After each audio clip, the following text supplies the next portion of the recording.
Some people just need time to breathe. Everyday fire grows inside. It keeps us going, the warmth makes us feel alright. At least we can say we tried. To new beginnings and dreams from which we used to hide. The future is looking bright.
hands come together, moving picture, worn and weathered, all because of the fall into love where minds are baffled and time wins once again. Wash away the dancer, no one's there.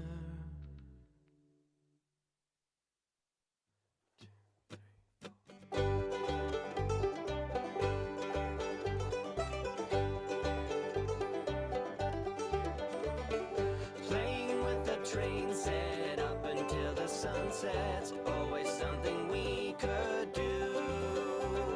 Showing me your workshop, teach me how to build stuff. I really do love you. You should know that my grandpa Harold is the strongest man I ever saw.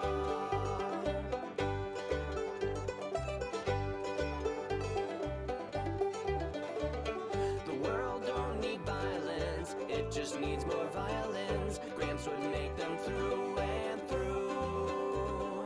Running till he's 90 always could inspire me. Passion always burning true. You should know that my grandpa Harold is the strongest man I ever saw.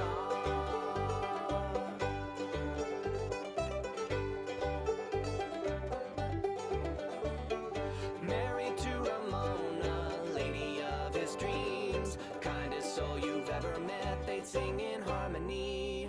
You should know that my grandpa Harold's still the strongest man I've ever seen.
'cause you'll never let it go. You'll never let it go. I can't help you remember, 'cause you'll never let it go. You'll never let it go.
quickly grab me an aspirin.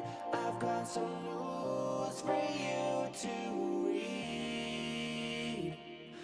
I don't care if you're asking. Some people just need time to breathe. Everyday fire grows inside. It keeps us going. The warmth makes us feel alright. At least we can say we tried. To new beginnings and dreams from which we used to hide. The future is looking bright.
The road of yarn is only here to follow the rose of winter night. The love and charm to lift us from the hollow will sing this hymn for light. The fire rose, the melting of red hurt will overflow again. Your smile shows you aren't always sure. Your heart is on the mend.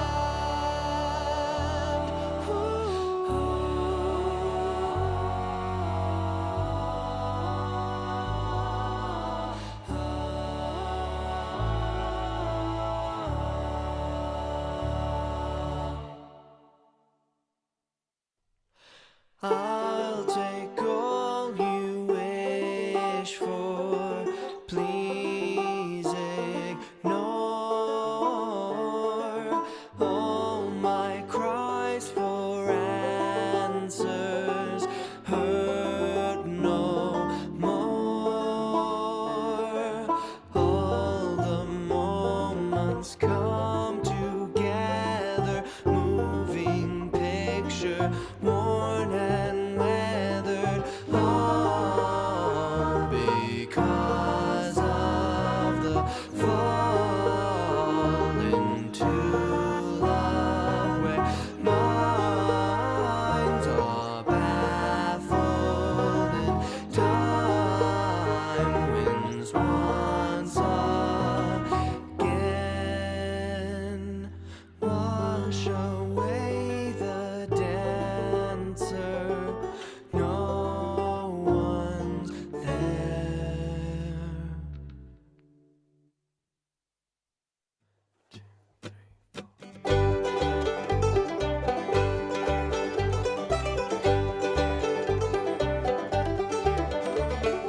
Playing with the train set up until the sun sets, always something we could do.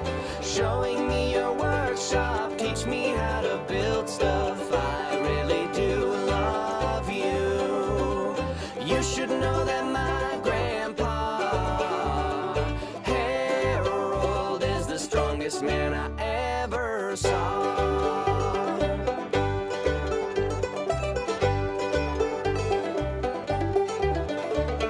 The world don't need violence, it just needs more violins. Gramps would make them through and through. Running till he's 90 always could inspire me. Passion always burning true. You should know that my grandpa Harold is the strongest man I ever saw.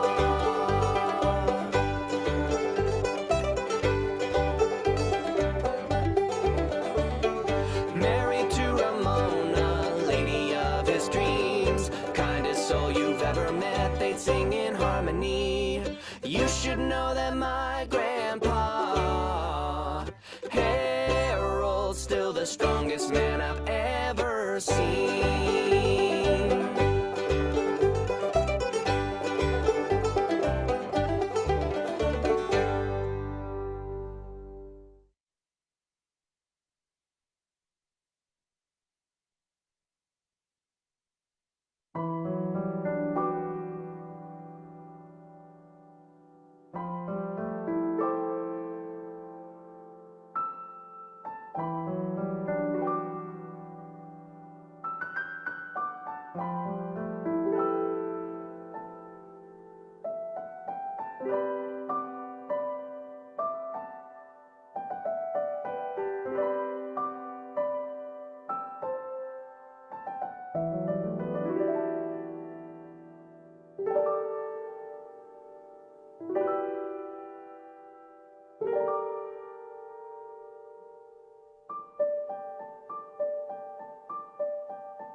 If you got ADD, then stick around with me.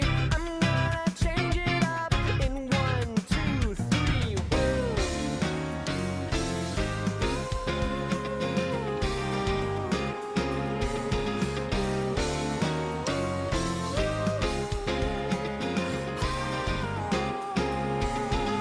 There must be something going wrong here. Can't predict the next year. Musical madness engulfing the air.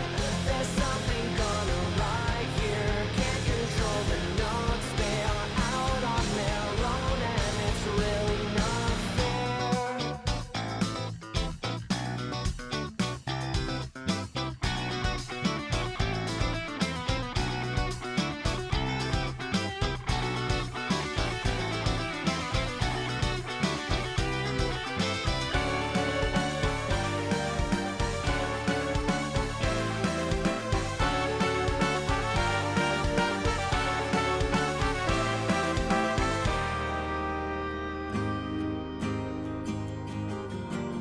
I can't help you remember, 'cause you'll never let it go. You'll never let it go. I can't help you remember. Oh, okay, there we go. You just logged. I just got logged out. You got logged out? Yeah.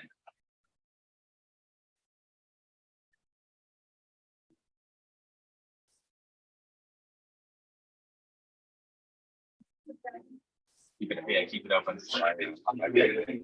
Do I leave webinar? Leave it open. Okay, because there's the end webinar and then there's leave. I understand. I need you to Okay. stay on there so I can get again. And another one that celebrates for.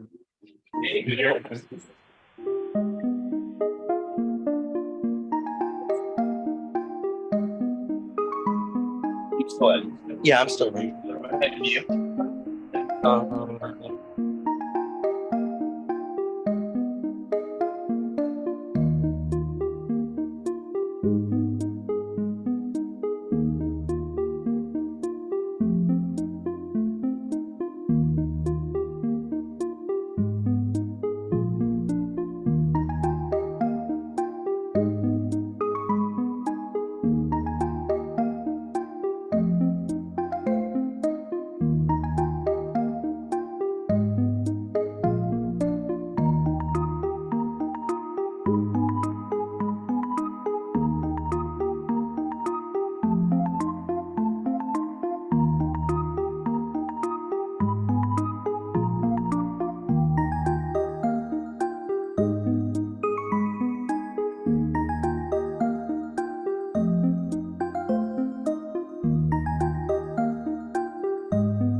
All right, welcome back, everyone. Oh, let me mute my phone. That way I don't get that feedback.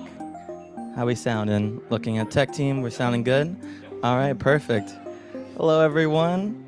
Hello, hello. Welcome back to CTN Studio, Creative Talent Network. We're here at the Reese's Pieces exhibit.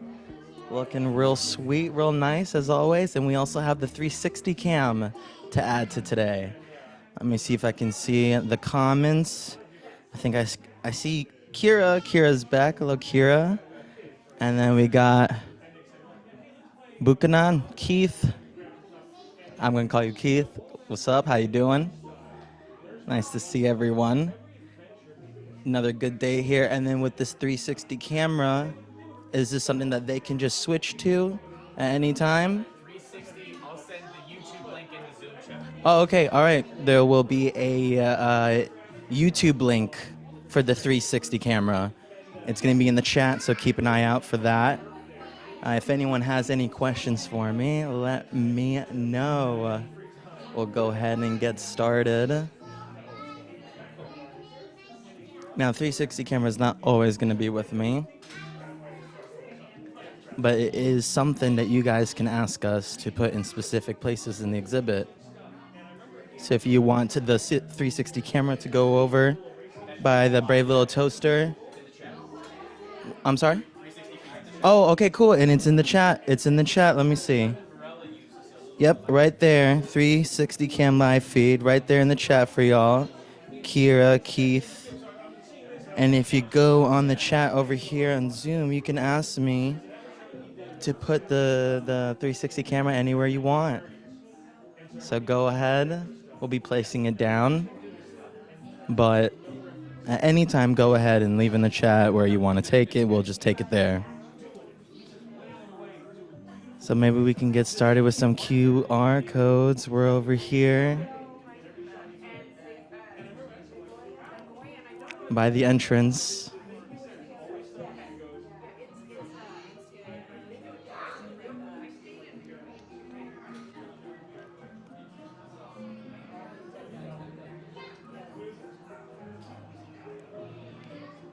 How you doing? Good. Welcome. Welcome to the show. Saturday, day 2. Repeat. Rinse and repeat. Rinse and repeat. Yeah, exactly. Do you have anything to say to the viewers at home?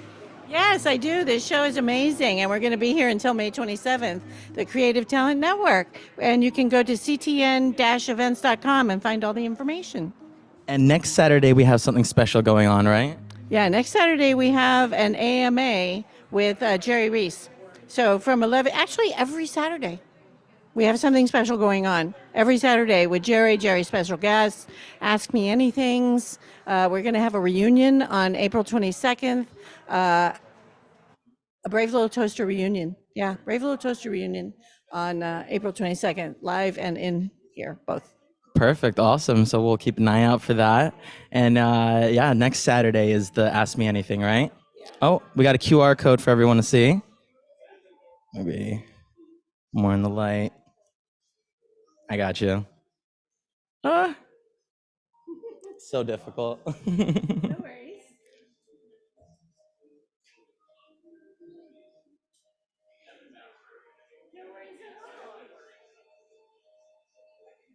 Let me know if you got that. Let me know if you want to see it again. I got someone in the chat.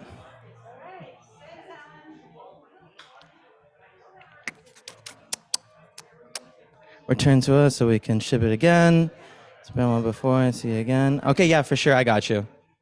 They want to see it again, yeah. Yeah, let me. I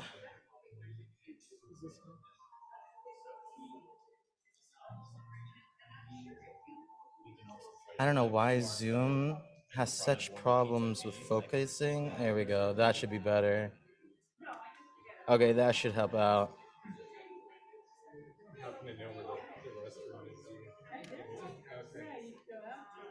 Okay. That should be good. All right, so that should have the information for y'all. Let me switch the camera here. And so if you click on that link, You'll be able to see the schedule when the AMA is. There we go. Kira's got it. That's good. Good, good, good. I'm glad you got it.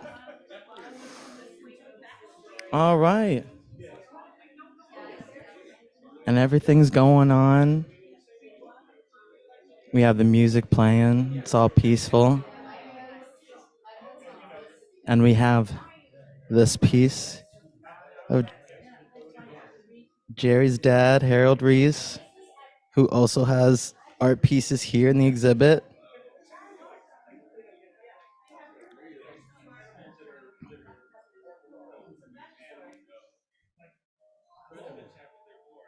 You know, I wonder if the 360 camera also has a good, QR reader. I'm not sure how that would work, but we'll see. We have people looking over here at Strawman, the upcoming feature that Jerry's working on.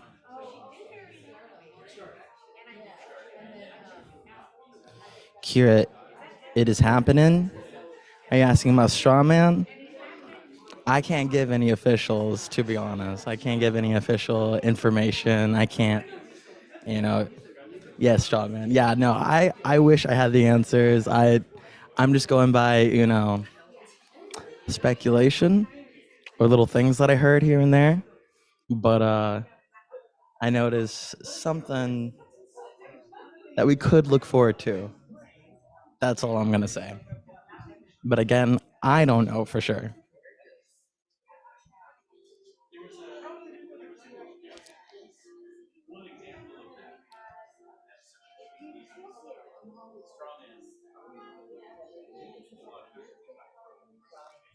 Good, and you? Good.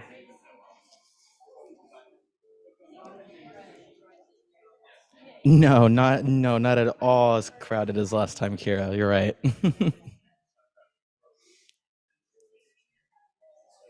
But it's nice because then, I don't need to worry about tripping over anybody. And this 360 camera being introduced today is a lot better than it being introduced last week. Or else this thing would have been knocked over easily because it was real exciting last week.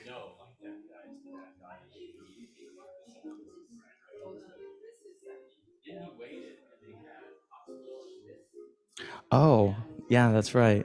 Right here, I remember Wilder Reese telling me, and I think you guys too, it was on the live stream that he said this, that this right here is his favorite piece. Frank. Cute little Frank. It is a great piece. It makes you wonder, what's Frank like? He's obviously very well treated. What's his owners like? What's his home like? To have a throne like that.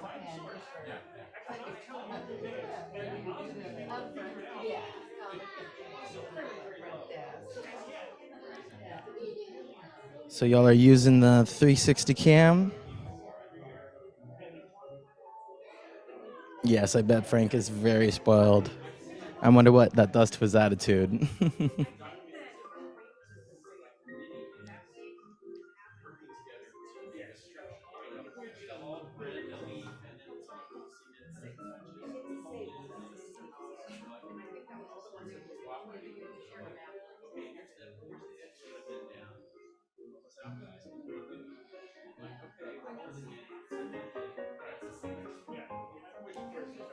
Let me make sure my camera lens is clean. Let me.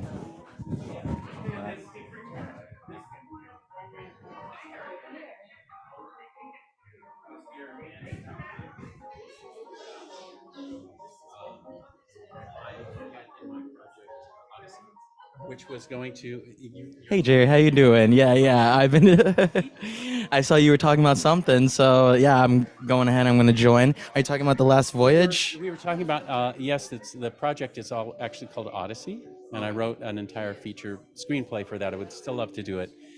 But yes, this character around here is Homer, and Homer is a housemite, and like the characters in A Bug's Life, what Peter and I were just talking about, Bug's Life, they would be giant compared to him. He's on the edge of microscopic. And so the pitch line, the elevator pitch line was planes, trains, and automobiles meets the Odyssey under a microscope. And so this was a scene where Homer, the house mite, and Baudelaire, a bookworm, were actually, so their perception was they're lost at sea and it's their last voyage. They're sure they're going to die. These giant leviathans of the deep, which are actually just tiny goldfish in a teenage girl's bedroom aquarium, are nibbling at a nacho chip where they took refuge on the surface of the aquarium water. And I had so much fun writing the scene where they argue to each other. They've been on a big adventure together and they think this is their last moment. So I wrote their argument facing death as a heartfelt piece, but it's a big epic adventure that's a comedy drama, and I just had so much fun writing that. That is fantastic. What? Are you serious? Yes. I love this. And then this is a song that goes along with it, right? On the QR code? Yes. Ian composed a piece of music, so the QR code brings that up. And I actually did not realize it, but Wilder, when you had asked him last week his favorite piece, Yes. he talked about this piece. I had no idea that was his favorite piece. That's yes. very nice. Nice to know. This was the first digital portrait that I painted back in 1996 on just a Wacom tablet. And that was back when so many of the people I knew were saying that it was the computers were our enemy. But I had worked on Tron. I had, been a Disney feature animator on things like Small One, Fox and the Hound, and Jen had jumped onto Tron. And so I was an early adopter of computers. And so this is back when it was Fractal Painter, and I was totally a Mac nut back in the day. But things like this would convince people like, hey, maybe it's not push button art. Maybe it is legitimately a canvas and a brush. So Wow. got some of those things. Fooled me, to be honest. This is actually, I tried to make it feel like just oil paint. Right. But it was. I didn't even look at that. Yeah, so that's a way back one. That's an early digital. And this one, it's not really well lit, but I called it I'm with Piggy. But this was actually from an original feature that I hope to get done as well, called Fencing Josie. And that's Josie. And so and the sheriff down here. I love the sheriff. Is from the same movie. This is also from Fencing Josie. And it's on another planet he winds up on that's kind of mimics the Old West. It's a sci-fi Old West kind of throwback thing. And he's always in trouble. He doesn't want to be fenced in. So and there's a heartfelt story about him and his dad that launched that in him, but he is refused to be fenced in or controlled by anyone, any relationship. So he's always getting in trouble, and he winds up eventually on another planet, and it's very much echoes the Old West. And he gets in trouble there, and he gets put in jail. And they finally make a deal, which they do once a year with the criminals on their planet, where they say, you can go out and you have to herd our creatures. It's kind of their version of the cattle. You have to do that, take them across the wildlands. And if you survive, if they don't eat you, you're free. You're out of jail. But if you're eaten, of course, that's your punishment. Right. So people can either stay behind bars or they can choose to go out and face the wilds. And so he does decide to go out and do that. And he eventually becomes sort of like the lead character that brings all these crazy criminals together. So, this is one of the criminals that's been imprisoned with him. And they decide to go out with him and face danger of being eaten by the big creatures, which is in another painting I don't have here in the gallery, but the comment section is loving this right now. So remember, if you have any questions while he's here, let me know. Yes, Western sci-fi combo, someone's asking. And yes, indeed. And I took for granted in the world that he lives in, even the Earth world, that Dad being an astronaut is just a thing. It's like you have a nice little home. You have a white picket fence and just grasslands and mountains in the background, but a rocket in the backyard. And Dad goes and takes off to other planets to open new frontiers and stuff. And So in the early days, when Dad leaves on these trips and he's going to another planet, like 5-year-old Josie is wanting to follow him, and his dad always closes the gate, keeps him safe, but he really resents being closed in. It's like, don't fence me in. And he feels like if I had been able to go with my dad instead of being behind this stupid fence, I could have saved him, because his dad disappears. So he's it's a deep-rooted desire not to be fenced in. It's funny. I took it years ago to a major studio, and I'm not going to mention names. I was about to say, yeah, you can't tell us which studio, right? Not which studio, but it was a major studio that's done multiple features. I pitched it to their 2 leads. I took them through the whole story, and they said to me, "This is such an emotional story, you're wasting it on animation." Which total insult to the art form. I'm like, how can you guys have an animation division and feel that way about animation? Animation is a perfect place to explore deep emotions. So anyway, it was weird. It was this compliment insult at the same time, where they said, "Don't waste it on animation. It has too much emotion." But it's perfect for animation. I would love to make it. So it's on my to-do list, along with a number of other things. So they saw this art right here, and they decided, no, this is not for animation, just because of the story? Yes. Well, because it was so heartfelt, and it was a father-son story, and ultimately the relationships that happened to him on the foreign planet, and bonding with someone, and a wife and child, and the dad has died along the way, and Tim's sort of taking care of them, and finally realizing at the end he wants to build a fence too, to protect them, like his dad used to do. So instead of like rebelling against the fence, he makes one, because he realizes if you want to protect people, sometimes you do want to build fences. So it's a radical change of his state of mind, and there was a lot of heart that went into that. And anyway, when they saw the whole story pitch and they felt that moment hit them at the end, they just went, "Oh my God, that should be in live action." That's like, because you want to feel those emotions. I'm like, animation can make you feel all those emotions as deeply or deeper. It depends on how you do it. So. Right. Wow, thank you for that. Amazing. All right, let's get another shot of this guy. Let's see what's going on in the... Yes, Jerry is incredible. Looks kind of like Jabba the Hutt on an elephant. Had a lot of fun with that. I was picturing on that planet that I took all these motifs of the Old West and then put a spin on it. So yes. I love how big the guns are. And he's got these elephant hands, and it makes me wonder how he's gonna function with the gun with these. Right. I love the weight and everything. The sheriff is perfectly set up for the quick draw, because he's got 6 tentacles ready for the, like a 6-shooter, and with this guy is a whole different meaning, because he can shoot you with 6 guns at the same time. Hold on just a second, I'm gonna talk. Of course. I will be back. I don't think it's fast. I know you're in the middle of an interview. No, you do your thing. But my kids are like melting down. So. Yeah, of course. I recognize the music. Yeah. All right, what we got in the comments section?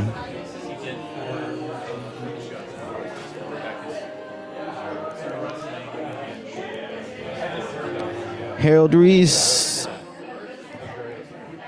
Oh, yes. Okay, yes, Kira, yes. I will ask that. I promise. Yeah, so you guys heard that? This right here is not actually oil. It's actually digital. And it's Jerry's first digital, which I think is fascinating.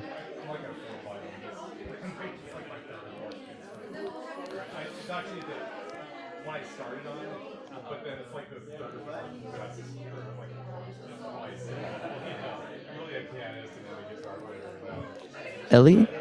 Oh, Ellie. Yes, Ellie, yes. I can ask Jerry to talk about Ellie. He was telling me some really cool things the other day. Another really cool thing is that this means Jerry has officially contributed to Star Wars lore. So that's super cool. But yeah, Jerry did this in 1996, so crazy. That was 1 year after I was born.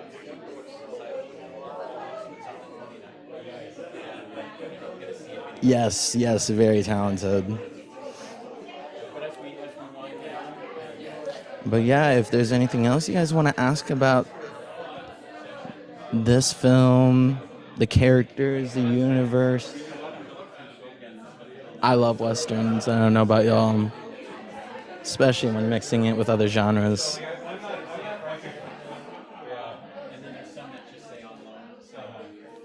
So I'll make sure to ask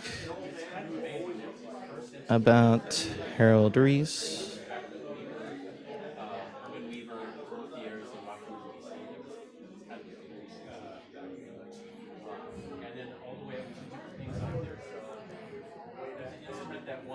And I love seeing the tentacles and wondering like how is it that he functions with the gun. Like it makes you picture how he wraps around the gun.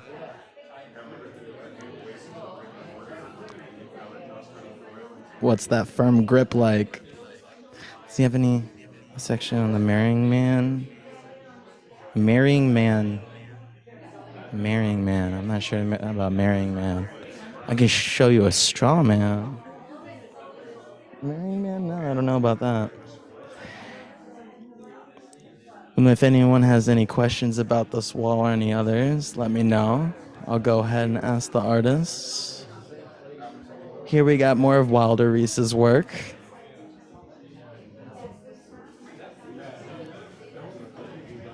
Oh, I'm gonna look at the other ones without the glare.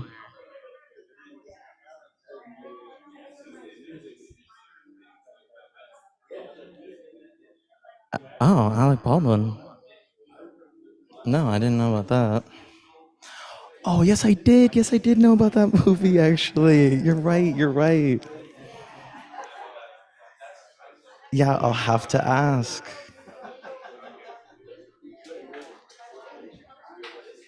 You want me to ask about that film? There's no section about that film here.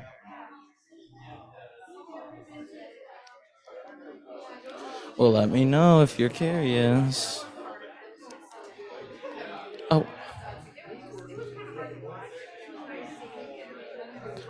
Dragon's Horde.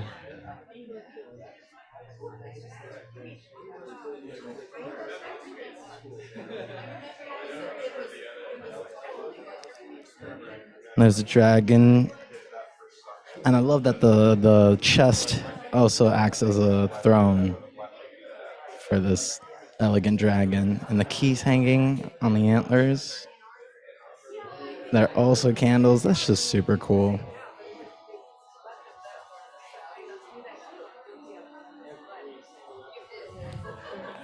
Trying to not get my glare so hard.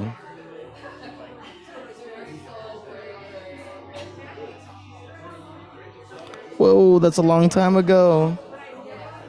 That's a while ago, Keith. Those are ancient times. We got this right here, and this piece is called Hus, H-U-S. Hus. Digital painting by Wilder Rees. I love that mushroom guy. I don't know if anyone played the video game Mushroom Men. That was so much fun.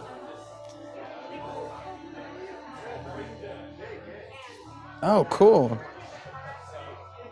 That must have been really cool to check out the Disney Studio back then. I wonder what it was like. Wow, I'm glad you're enjoying the show. Again, like, let me know if there's anything else you'd like me to do. If there's anything else that you would want me to focus on. Right here we got more of Wilder Rees's work. This one's called The Circus Lineup. Now, this is a circus I would love to see. And I love this warm color scheme he's got going on. All these oranges and reds. Yes, charming. Yes, cute and charming. I love all their different shapes, too.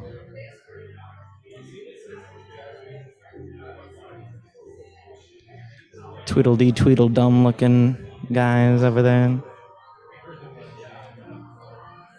And this is from his comic, Red Rail Lineup. I love this guy.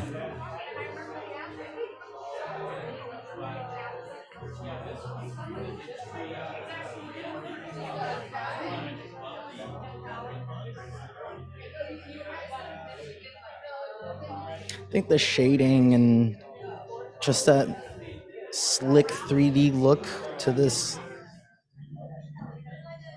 2D digital painting is just really sick. JSR lineup. I love how plain and simple that skateboard looks. And the shapes too. I think that what Wilder Rees does with shapes is always really interesting. Always fun. Always adds to their character. Try to get my shadow out of the way. I'm trying not to have shaky cam. Trying to keep this still.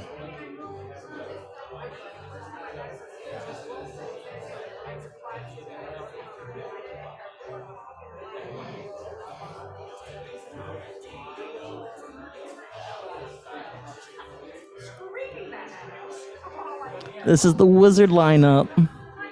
This section reminds me of Kingdom Hearts. The lighting's kind of making it a little harder for you to see.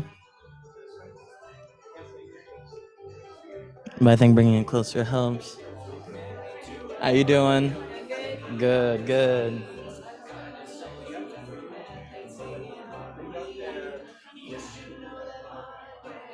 Hello. Good.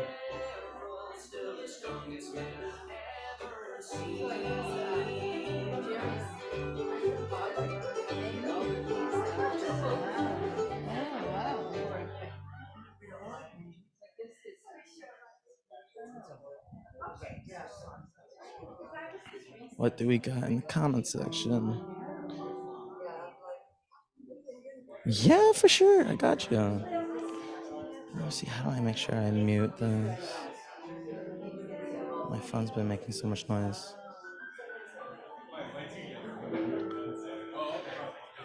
Can you still hear me?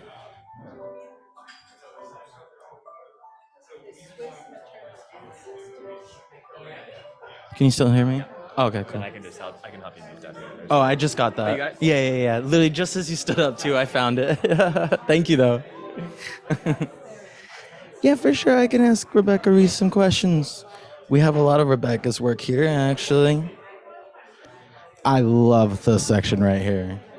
Keith, let me know what you would like to ask Rebecca. She's right over there. Yes, sumo wrestlers. I love them.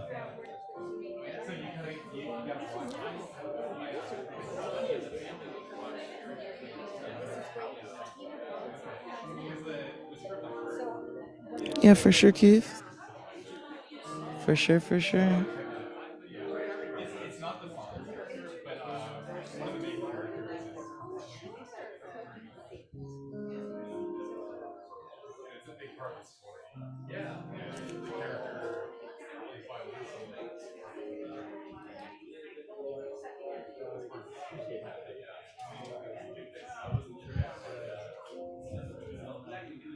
Got you, Keith.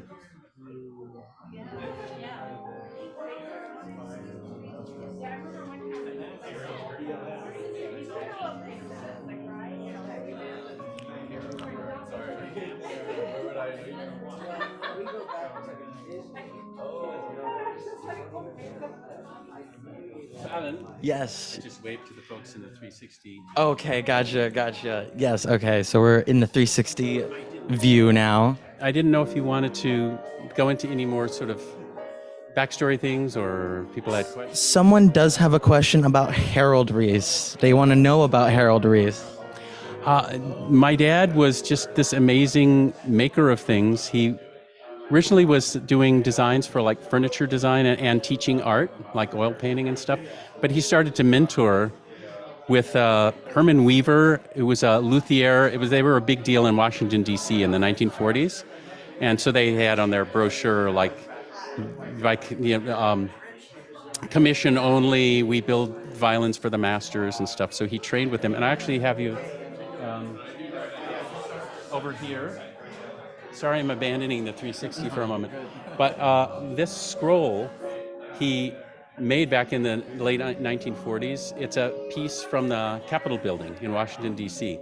There was a reconstruction going on. There was a little repair work going on in the Capitol. And the construction workers just brought by stuff to the violin making shop and said, hey, you luthiers want to carve any instruments out of this stuff? It's from the Capitol building. So Herman Weaver gave my dad this scroll and said, well, he gave him a piece of wood and said, Harold, I want you to carve us a scroll. So he did, and then he looked at it and he had a couple notes. He said, well, this a little different, that a little different, carve another one. So he carved a second scroll from the Capitol building wood. That went on an instrument, and my dad always just saved this tester since the 40s and had it in his shop with him. So when he was doing all these others in his shop, that just sat there as a little memory of the 1940s in Washington, D.C. at the big luthier shop. And then he spent years doing being a draftsman for an architectural firm. And there's things like the Loma Linda Hospital for years. They called it the Cloverleaf Building in Loma Linda, California. He was one of the draftsmen for that project. And then also, I was so intrigued. A lot of people came by our house when my dad was working for that architectural firm, but they would contract with him individually to design their dream home. So as a kid, I got to watch them huddle with him over, and they would talk about ideas of their home, and he would then sketch up ideas of what their house would look like from the sidewalk. They'd agree on that, and then he'd get into details of floor plan and elevation and details, and then I would get to go drop by where they were building it. So a number of doctors from Loma Linda who lived on the hill. It's kind of a classic thing, the story of the people that have the money live on the hill. Well, they did. And so we lived on the flatlands on the other side of the track, literally the other side of the train tracks. But he designed homes for people on the hill, on the other side of the tracks. But it taught me that ideas and sketches and craft can make things that are permanent. So I would watch that process, and I learned a lot, which I used for everything else, for filmmaking and stories and art, and from going through that. And then after years passed where he was having to do a lot of other things, he finally got back to making instruments. So he built his own fiddle shop, which is actually painted on this violin. So the video is showing some footage I took in his shop shortly after he had passed away.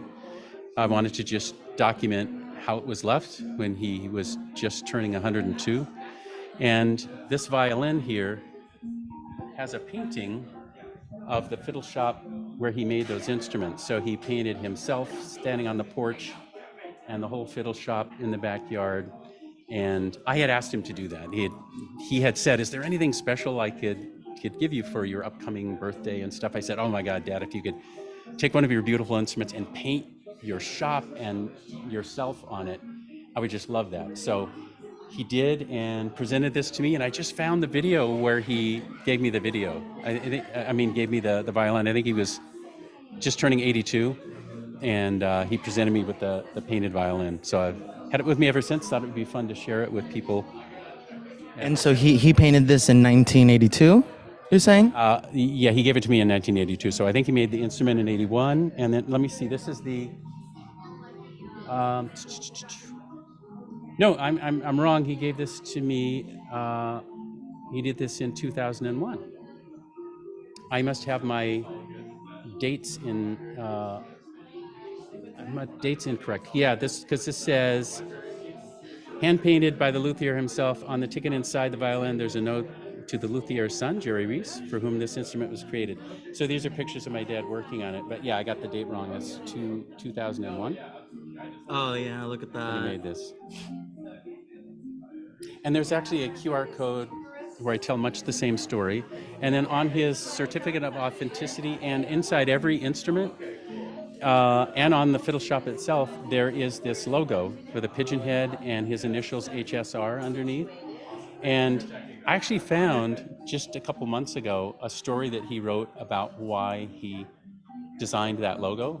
And it had to do with him being 8 years old and saving an injured pigeon, nursing it back to health, and it basically adopting them. It wanted to stay there. When he set it free, it came back to their patio and just was like, no, I live here. Why are you? That's beautiful. You found this? So I found that whole story that my dad had written up, and I read it. I am reading his story on this QR code.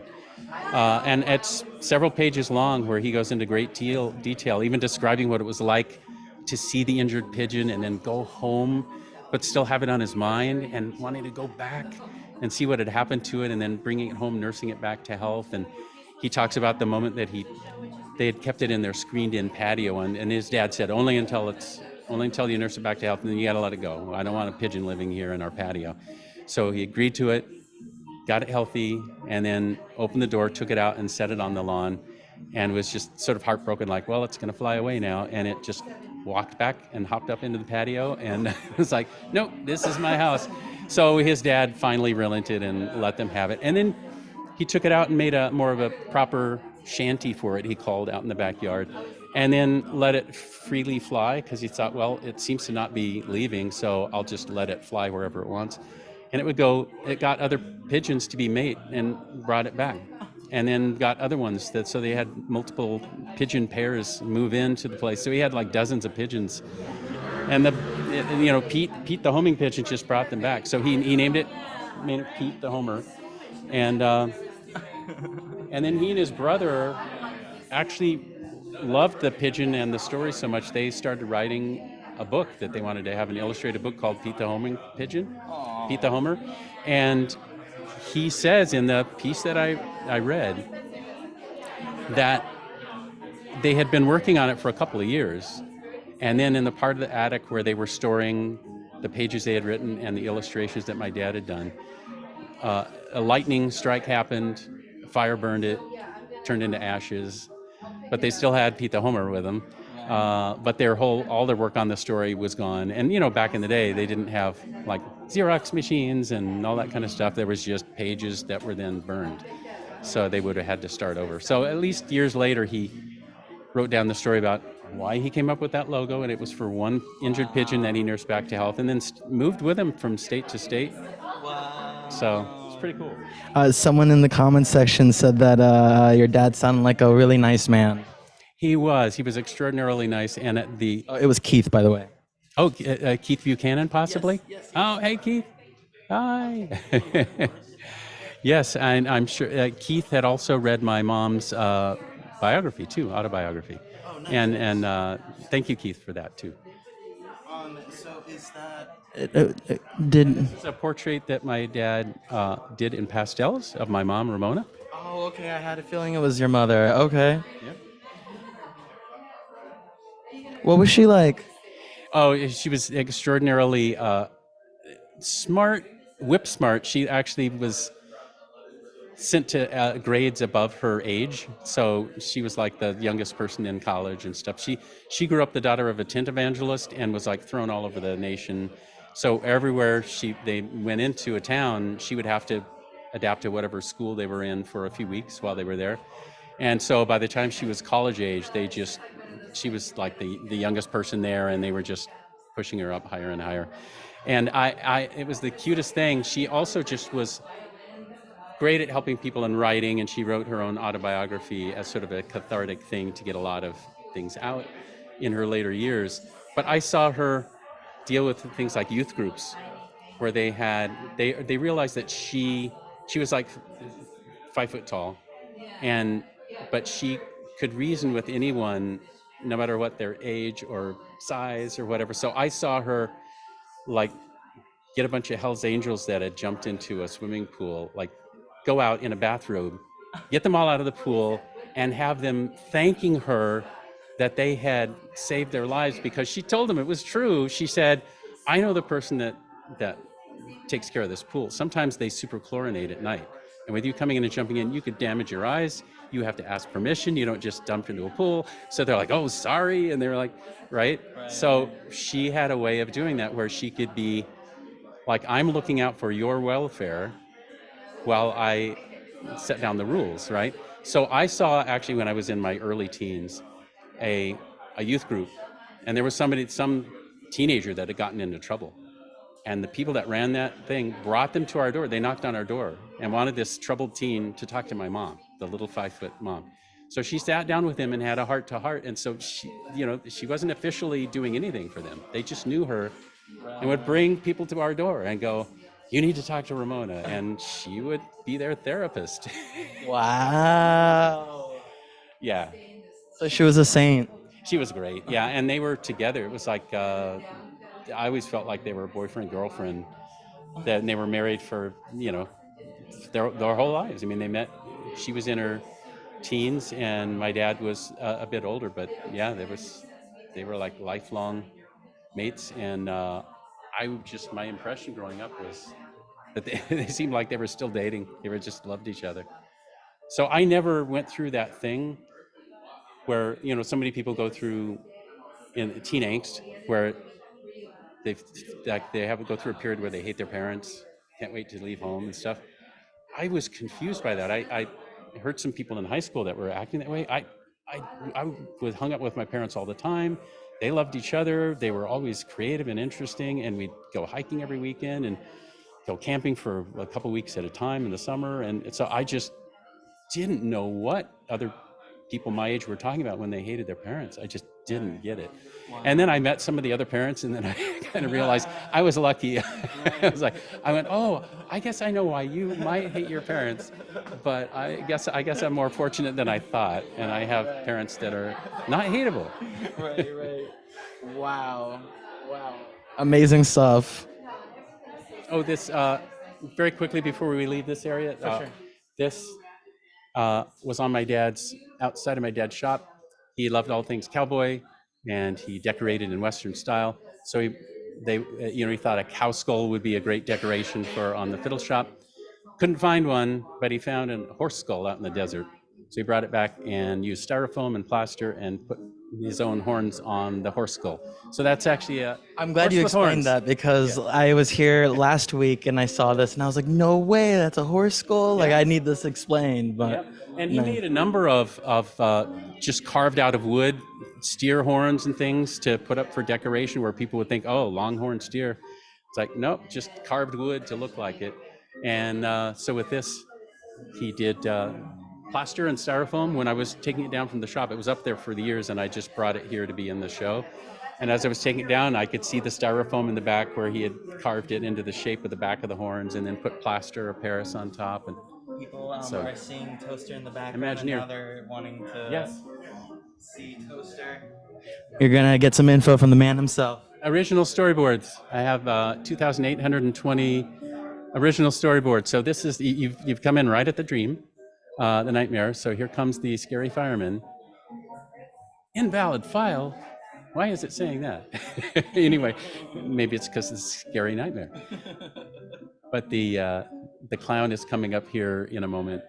And so actually I finally took out of a storage box just about a year ago the mass of storyboards that I had just stored in a box. There was no particular archival special thing. It was just like a big shoebox and a whole bunch of storyboards stuffed in envelopes that was sitting in it. So I started taking them out and just scanning them. I used a Caesar scanner, I believe it's called. Tina Price actually turned me on to that. And it's great. It's a tabletop scanner, down shooter. You have a foot pedal and it auto corrects the angle and can auto crop at the edge of the image. So that allowed me to get through over 2,000 boards, close to 3,000 boards in a number of weeks where I was really devoted to it. But so now I've got all of them playing here. Now it's not the entire movie, but it's like 90%. There's a couple sequences I couldn't find still. And what could you not find? There were a couple songs, like the City of Light song I could not find.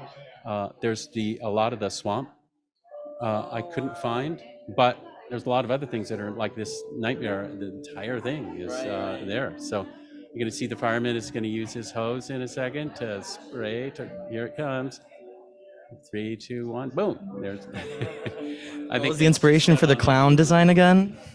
You know, we had to find, in the dream, I was just going through thought flow of the scary thing for the toaster would be electrocuted, like to have be plugged in and be contaminated with water, and to have like forks go into your slots and all that kind of stuff. So what if we did sort of a Fantasia thing where it's like a big wave of water, which you're afraid of, has forks on the front leading edge, which you're afraid of, and then you're dropped into a tub and everything.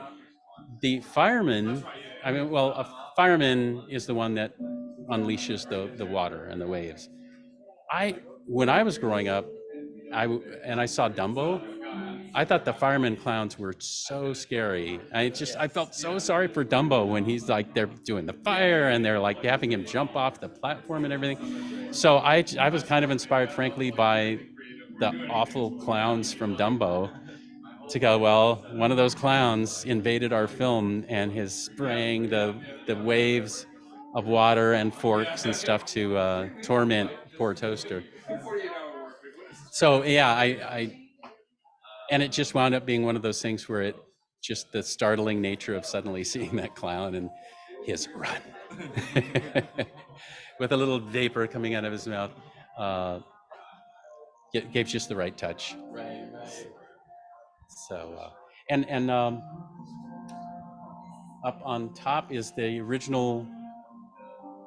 It's a poster that I painted with acrylic on canvas to lure people out to the Wadsworth Theater for a screening, and I put it in the Groundlings Improv Theater lobby to lure people out there. So because that was the crowd I was looking for, young adult. I wasn't looking for families with kids, although I know it did find a niche there. But we had made the film for ourselves in our 20s, and we just thought the kind of people that go to improv shows, like the Groundlings, where Deanna Oliver came from, Tim Stack, John Lovitz, Phil Hartman, that whole group, Mindy Sterling.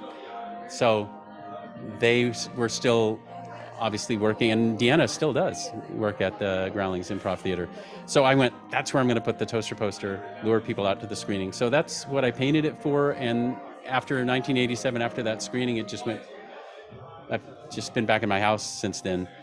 I was suggesting they do something more like that for any posters for the film. And of course, back then we thought we were going to have a theatrical release. So that's the kind of thing I was hoping to inspire for our main poster. I know on the home video, it turned into a much more pastel kid-looking thing, but this was what I first had in mind. So people have been asking me about it especially recently during COVID, we're all Zooming together, and they would see that hanging on my wall while I was Zooming with them. So I finally, a couple months ago, took the initiative to, after many requests, to have it properly photographed at high resolution, and did a small print on archival good paper, and then one sheet size. So this is finally a proper one sheet with wrapping to protect each one. So it's just standard movie poster size. Finally. So yes, I responded to the requests from people.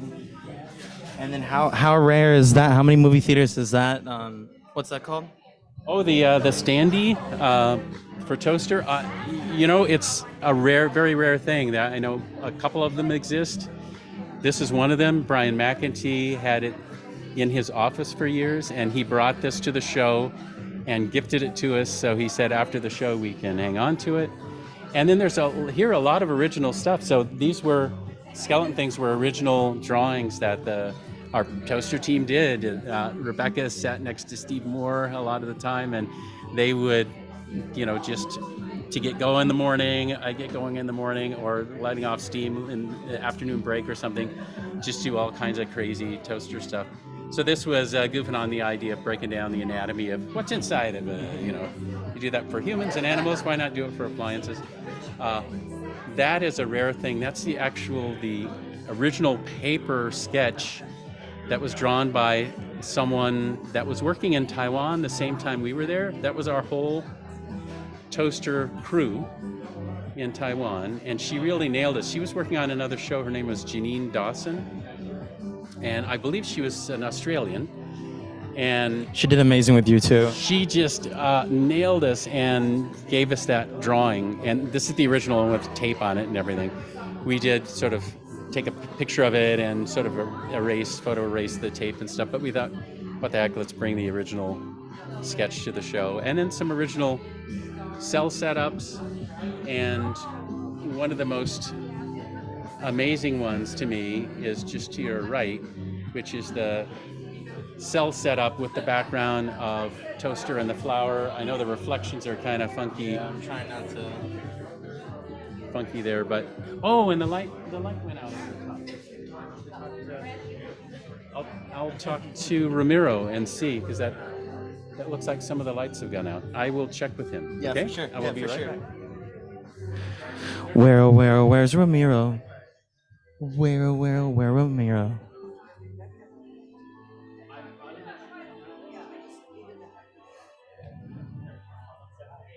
Who remembers this scene? I know you do, Kira.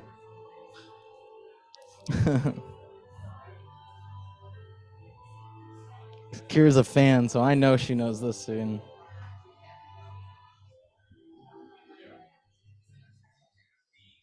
I think the DVD looks so great, and I would love to have one of these VHSs. I'm trying to get a shot of that. Oops. So, yes, Ramiro is going to be working on reinstating the light for the Toaster and flower scene. And actually, this is crazy. This was Happy Birthday Toaster. There were 3 of us having birthdays during pre-production, and when we were making Toaster in LA before we went to Taiwan. And so that actually was an in-office card that I think Kirk Wise, looks like his art drew it up. But then they had a cake that was, in the shape of a toaster and stuff. That adds to it. That was, I actually have pictures of us in the Toaster crew with this card up celebrating 3 of our birthdays in 1985. Wow. Yeah. It's an original thing. Looks like Ramiro has got the light back on. Thank you, Ramiro. So it should be a little bit more viewable. Oh, yeah. Yeah. Oh, yeah. Helps out. And for this moment, I had been working with Daryl Rooney on the storyboards for the flower scene. And, Daryl had worked out all the choreography of the emotional beats. But Brian McEntee, our art director, came to me and he said, please let me open up the main scene and have it be wider and have a ray of light and all that stuff. And so he showed me a rough sketch and I said, absolutely. So Brian really opened up our original story sketch to be more inclusive of the environment. And I was so glad that he did. It really set the scene for that thing. And then we could have closer moments if needed, but it just be a little theatrical stage for it to play on. No, I'm so glad that you have this one showing, because this is one of those images that I can never get out of my head, no matter how young I was when I watched this. This is one of those images that will be ingrained in my mind forever. Now there's a couple other original backgrounds here. There's the tent scene. And so that's been hanging on my wall for many years.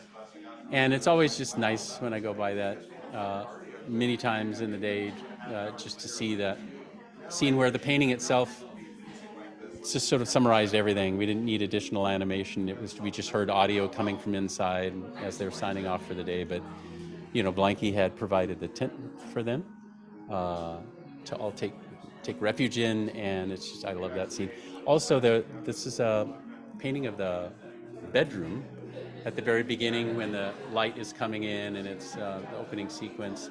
And somebody else had asked me about the color approach and sort of the background treatment.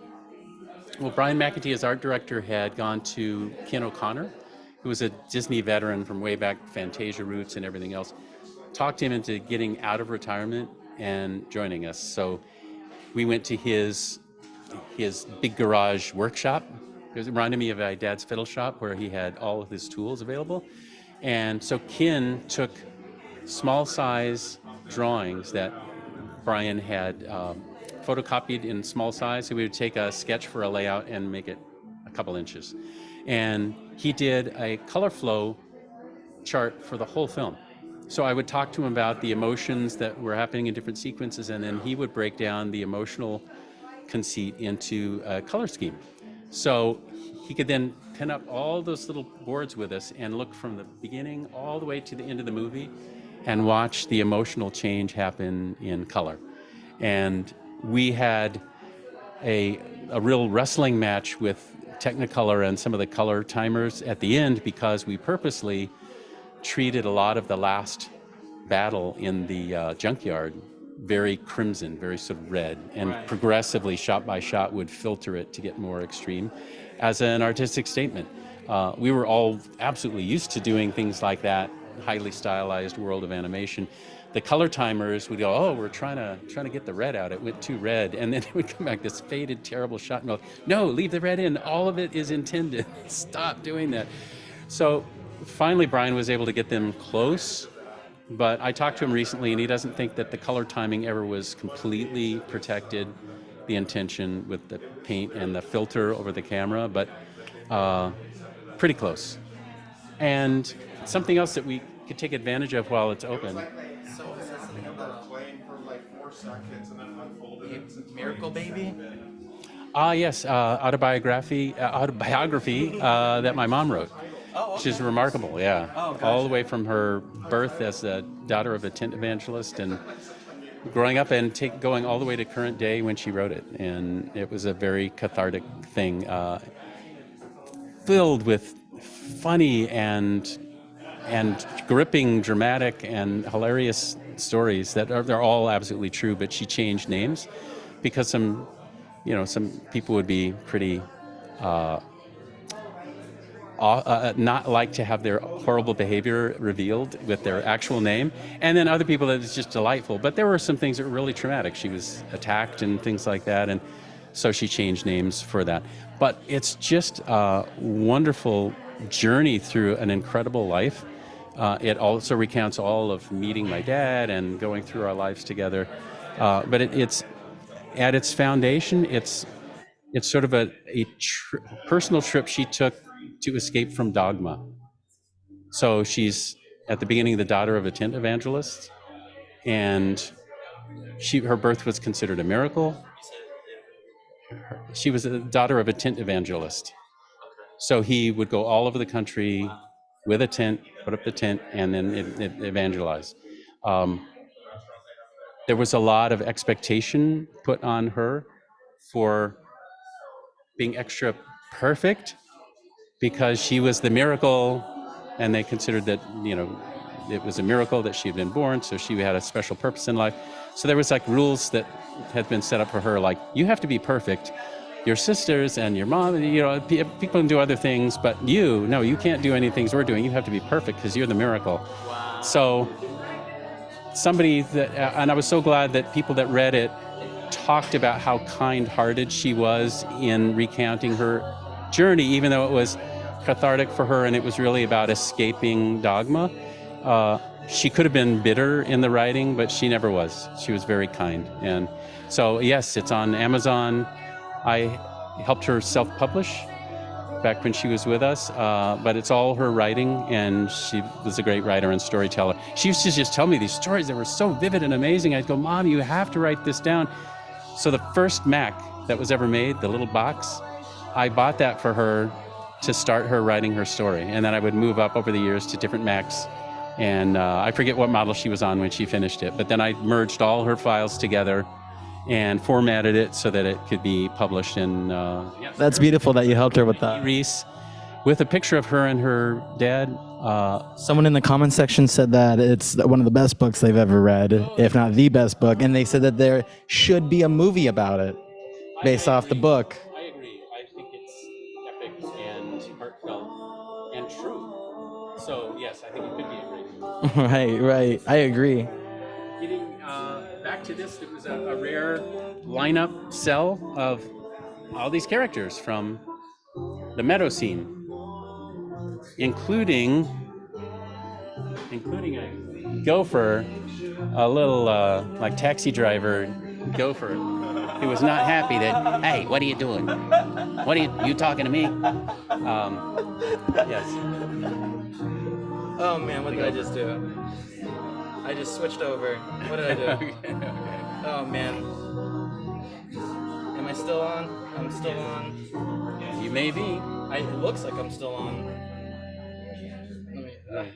Can you ask? Okay, here we go. I was laughing too hard at the taxi driver. Yes. You talking to me? Yeah, it was a little taxi driver gopher that was not happy with them. And the fish and toaster and all the other characters. So this is like basically your meadow lineup in a cell, one long cell that we usually have hanging in our stairwell at the house. It's pretty long. It's almost 6 feet long. So if you back up, you can let people see how big it is next to a human being.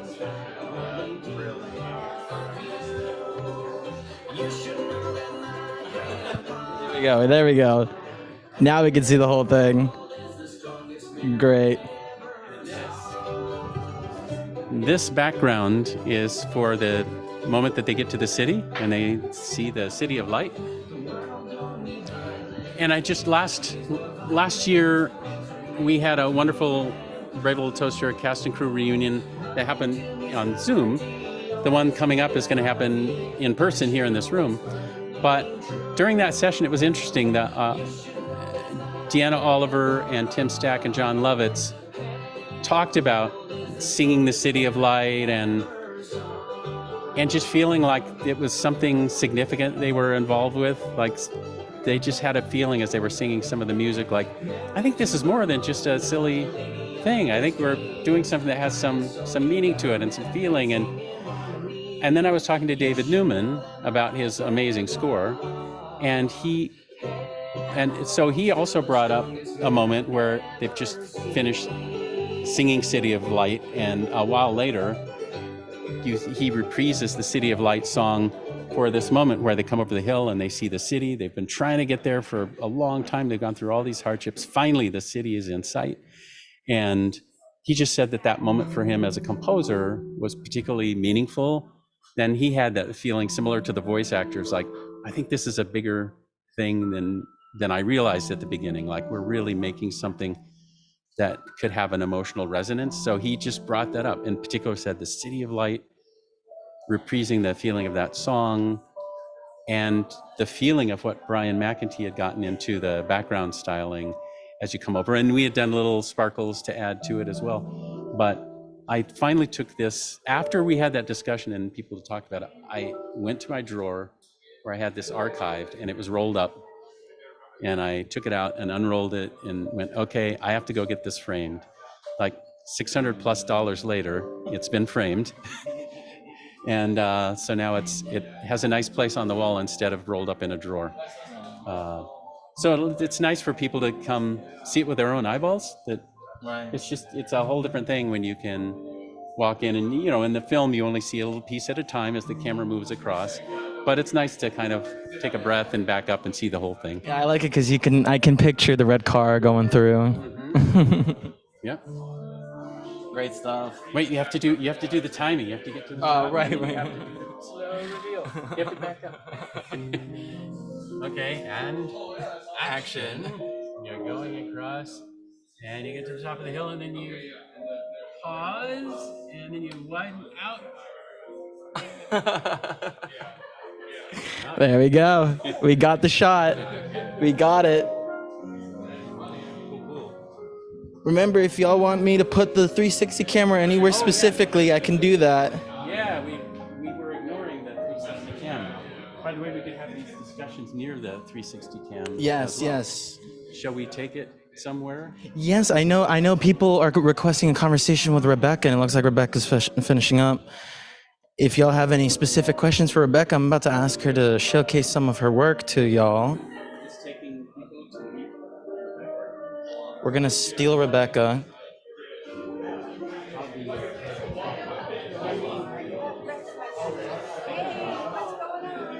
So Would this be a good spot to talk to you, or more amongst your artwork, or? The people online want you to present your own work. I've been asked specifically, but yeah. And then Ramiro will follow you. Sumo to Zen. That's good. That's great. All You right. could start here between the. Let's start with the fish Okay. because everybody loves fish. This one is not in a fish bowl. It's not in the ocean. It's hanging on a wall. And this is called Blue Angel. And it's with Prisma pencil. Basically Prisma pencil. Sometimes I work multimedia where I'll add a little acrylic or for highlights. But basically it's Prisma pencil on rice paper. And I did the presentation, the matting and the framing myself. So, and it's very large. Yes, I'm yes. so glad this one went because I have no room for it at my house. Here we have, it's 34 and a half inches by 43 and a half inches. But yeah, there you go. You want to see some more fish? Yes, yes. Come over here.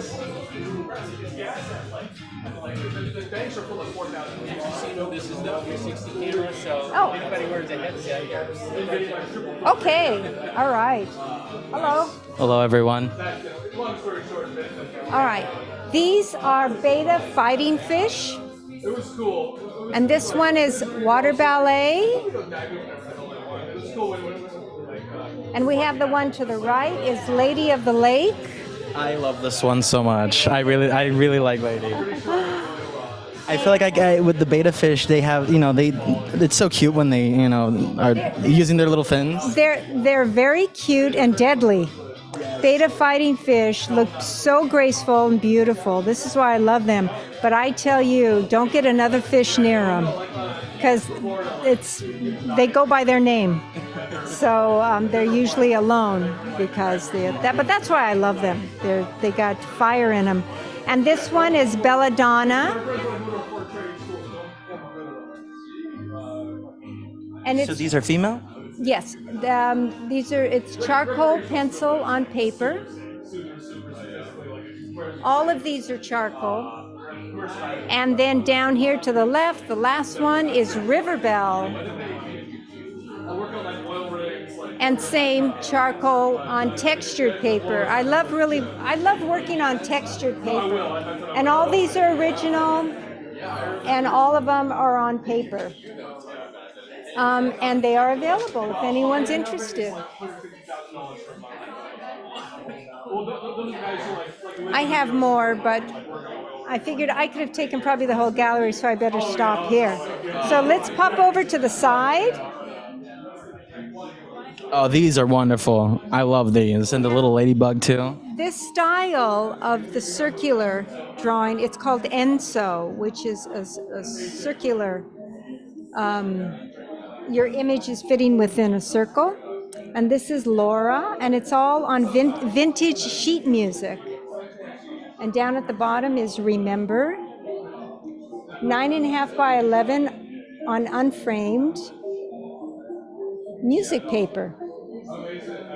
So I tell my friends and family, don't throw away any old sheet music, don't throw away old paper, just give it to me because I love working on old vintage paper. It has more rag in it, the paper, and it absorbs the medium much better. So almost everything you see here is on vintage paper. And I used an ink brush pen. And that is called a chop.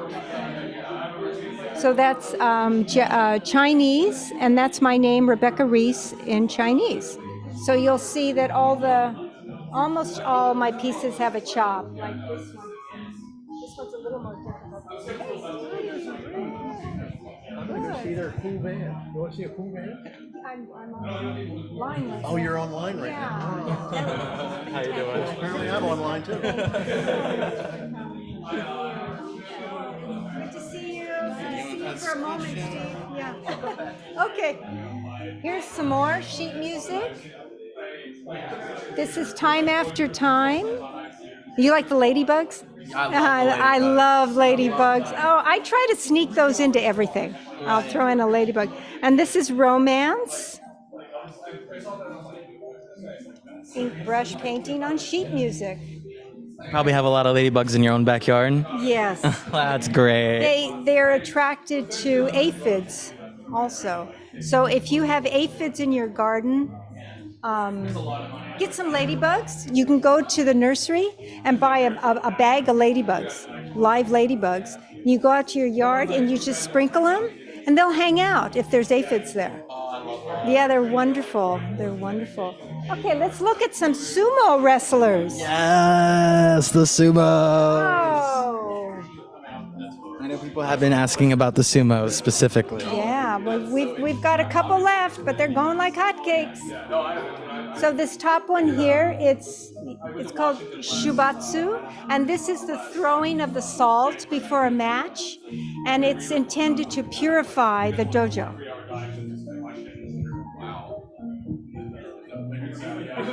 Oh, he's throwing a match in this? No, it's before the match begins. They take the salt and throw it, and some throw a huge amount of salt, and some throw a tiny amount. This guy's throwing quite a bit, but it's used to purify the mat. And there's my name in Japanese. That these are called chops.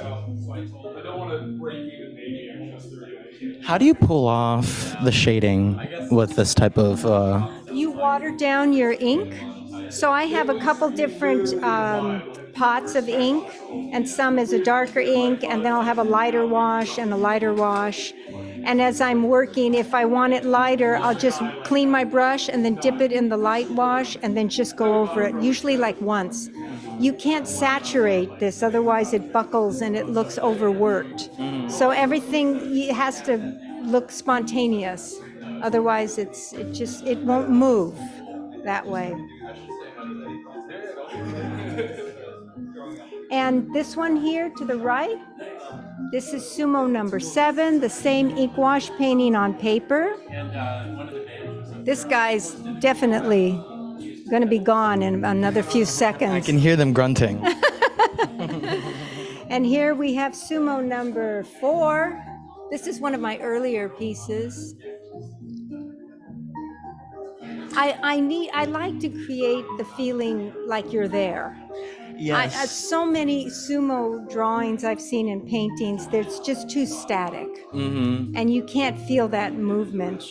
That's what I love about these. Anything but, you know, and there's another one over here. This one's sumo number 13. And the one right below it, a friend of mine who runs a karate studio, Kenpo Karate, he bought this one. What I love is that if you're not used to sumo wrestling, you must be blown away by the fact that they do leave the ground, that they do go flying up in the air.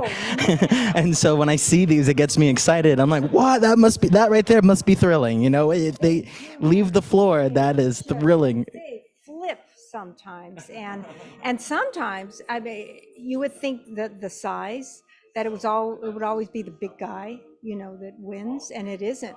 Sometimes the little guys just learn how to deal with it. I've seen them get in real low when the tachia, I think it's called, when they first make contact with, you know, and butt heads. Mm-hmm. And you see the little guy gets really low, and then he'll often do a sweep with his foot and like trip them. And that's legal. They can do it. They headbutt each other in the beginning? Yeah. I think it's called tachiai, I think, when they first make contact. Sometimes it's so hard, you see blood coming down off in their forehead, but the harder the better. And at the bottom, this one sold today. This is sumo number 2, and he's in an arm lock. Now, once your opponent gets you in an arm lock, there's not much you can do. Yeah, you're gonna go down. A lot of arms are breaking, right, while watching this, or do they somehow not break each other's arms? Sprained. You'll see sometimes wrapped up the next day, and they get injured. Crazy. So let's see what else we have. We have One more fish for you. Oh, yes. This is River Queen. And this is a combination. This is a multimedia. It's watercolor, charcoal pencil, and ink pen on paper. Again, watercolor paper. And this is actually, this is going to go in someone's bathroom that has much more space. So I'm going to be doing some commission work to complement this piece for the opposite wall. Oh, that's cool that people do that. So is it going to be on a different frame, or you're just going to make stuff around it? This is on the opposite wall, which is good because the next wall that I'm going to be working with, you can do a different frame because it's not right next to it. If it was right next to it, it might look a little unusual, depending on how you want to treat it. But we'll see. When I get to her house, I'll be able to assess it more. So you get involved with house, like interior designs and all that? Sure, why not? Right, yeah, that sounds fun. Yeah. Anyway, here's a beautiful day, and today is a beautiful day. And this is a watercolor on paper. And I'm not quite sure what kind of a bird this is, and I apologize for that, but it is a pretty bird. This is. And that is also watercolor. And this, though, is not watercolored, the leaves. That is actually an ink brush pen that's amber colored. I like mixing medias. But you know for a fact that you based it off of a real bird, like you were looking at Yes, a bird when but you... I don't always know. I get all the Audubon magazines and books, but I'm still, still learning. And then this is a hummingbird, and this is a spatula tail hummingbird. They're amazing. These are amazing birds. Here in California? Yeah, they're not in California, these birds. This one I worked off of photos because I can't really go to Costa Rica. But I remember researching this, and I think it was a Central American bird, I think. But look at the tail on that. That's an actual hummingbird tail. I mean, that's like 3 times the body size. So when you make this stroke right here, is that with one? You do it with one time? Yeah, and if you don't, it'll look bad. So you just have to keep yourself loose and relaxed and breathe. And when you begin, you just let it go. It's a good way to release tension, and a good way to relax is to do more sumi-e. This is what I call sumi-e ink wash painting, where like this at the bottom is also sumi-e, and it means it's a one stroke style of painting. And that's the beauty of it, is it's done on the first stroke. I don't know if I could handle so much responsibility. Down here is called the Guardian. And this is a pencil drawing. This is not sumi-e style. This is a pencil drawing because I just love animals. I love nature. And I love motherhood. This reminds me of when I had my little babies. And it's called Guardian for that very reason you can see. And actually on this wall, they're all sold except for Beautiful Day. So. You heard that? This one's still available. Sorry. Do you ever make up a bird? You have a lot of bird ones, right? And you said you had a lot of betta fish, but what about I birds? actually have a book of watercolors that I did bring, and we'll take a peek at that. I'll show you what I'm talking about. This is a whole series. I love elephants. Oh my God, I love elephants. But this whole series of my elephant ink wash paintings, except for the center one, which is done with pencil, and let me see over here. Yes, it's Prisma pencil on vintage paper. Again, very old paper. You can tell it's old because you could tell around the perimeter that it's aged. You can see it's a little bit darker brown. Do you remember the source of this vintage paper? I was cleaning my father-in-law's home after he died, and came upon lots of stacks of paper and went through all of it and kept the ones that were not deteriorated, because some vintage paper deteriorates, and you can't keep that. So, but the ones that are solid and stable, those I like to keep. So that's where it came from. Anyway, so and surrounding the middle one, I have a whole series of elephant paintings, ink wash paintings, again on vintage paper. And this one's called My Mama. Love that contact right there. It means Yeah, everything. yeah. Because they do that. And I did spend some time with elephants. It was before COVID. Jerry and I and our son Ian and his wife Katie, we went to a place called Vision Quest Safari Bed and Breakfast, and it's in Monterey, California. And we rented bungalows there. And then they had 2 elephants. They had zebra. They had all kinds of animals. And you could just go down there and spend time with them. It was right next to the Monterey Zoo. So we got to wash an elephant. I got to kiss an elephant. I kissed, it was Butch. I kissed Butch's nose. So that was incredible to be so close to such a magnificent animal. This is called Big Daddy. And a friend of mine, Carol, who's here, she's doing the photography.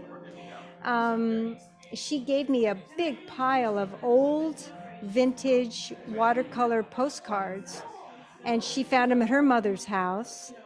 And I took them, and I've been doing a whole series. I think I have about 40, maybe 50 little watercolor paintings of elephants. So I framed a few and brought them here, and people seem to enjoy them as much as I enjoy painting them. Here's a few more at the bottom. This is called My Ball.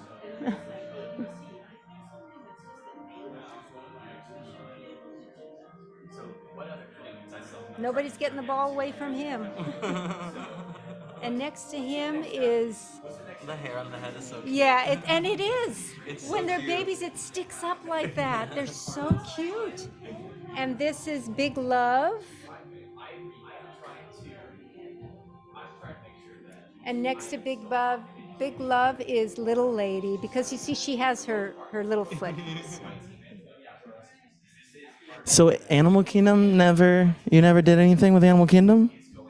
No, nothing with Animal Kingdom, but They're lost. yeah.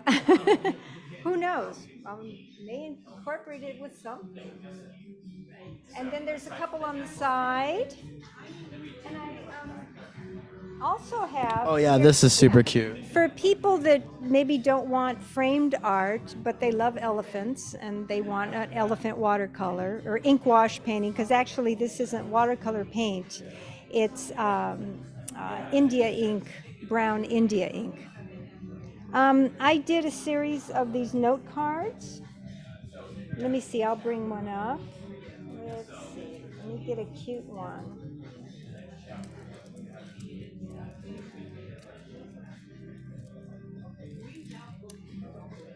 Here we go. Oh, this guy's great. This looks like Grandpa, huh?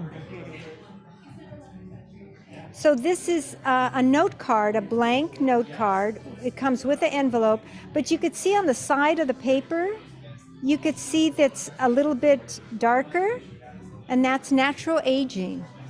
That's not, a lot of watercolor artists, they go ahead and they put like a wash down for like a patina. Well, if you have aged vintage paper, it's already there. Anyway, so here's the envelope, and it's blank on the inside. And this guy's name, this is Wisdom. And these are separate.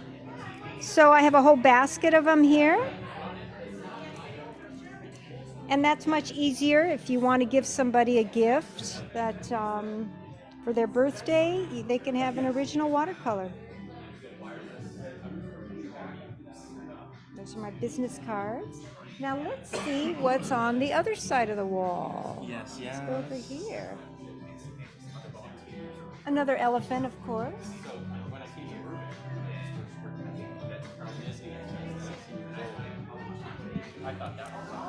And all of the, two of these are already sold. This is called Impressions. And this is charcoal paper, charcoal pencil on paper. And I made this when I was dog sitting a husky. And my friends were out of town for about a week. And they have a house with a garden that has bamboo. So I had brought my art supplies and I just went back there, and the dog, his name was Ghost, and he just laying next to me, and I just did a series of bamboo drawings with charcoal, and it was, I just felt at peace. It was so beautiful. So this is only one of how many? Oh gosh, I don't know. I probably did about 5 or 6 of them. But I picked the one I liked the best and put up there. And I have the others if anyone's interested. I've got more. And then this one went to a very good friend of mine. This is called She, and it's an ink pen on paper. And again, this is your one stroke, like a soumier. You hit it the first time or you don't hit it at all. And then there's another soumier up here. This is called Birdie. And yeah, it's little. I love birds, as you can tell. So it took 4 strokes to make the body of the bird? That's it. Wow. Yeah. And it's a soumier ink wash painting on paper, 18 by 22.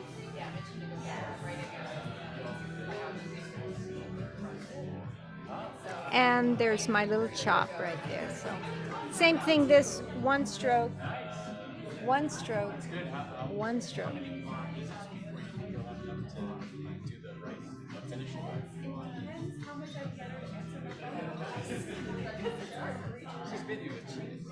Yeah, I mean, it's true. Super cool.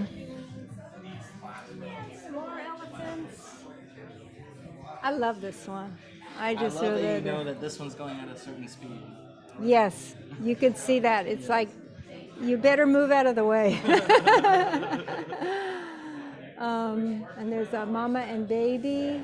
That one's still available. This is mama and baby, and that one has not been bought. This majestic is gone. So. Now, did you Bye see bye. an elephant do this when you saw the elephants in person, or did you have to get like an image? I saw a video of some charging. I'm like that, and then the dust comes up, and it's just wonderful. You can feel the energy in the... Yeah, yeah. And I'm going to show you, before you go on to something else, I'll show you these little books. This book I made. This is called Birds of a Feather. And as you can see, there's original watercolor paintings by yours truly.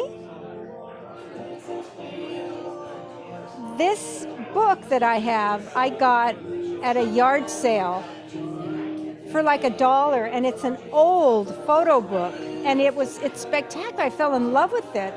I said, I've got to do some watercolor paintings and put them in here rather than photos.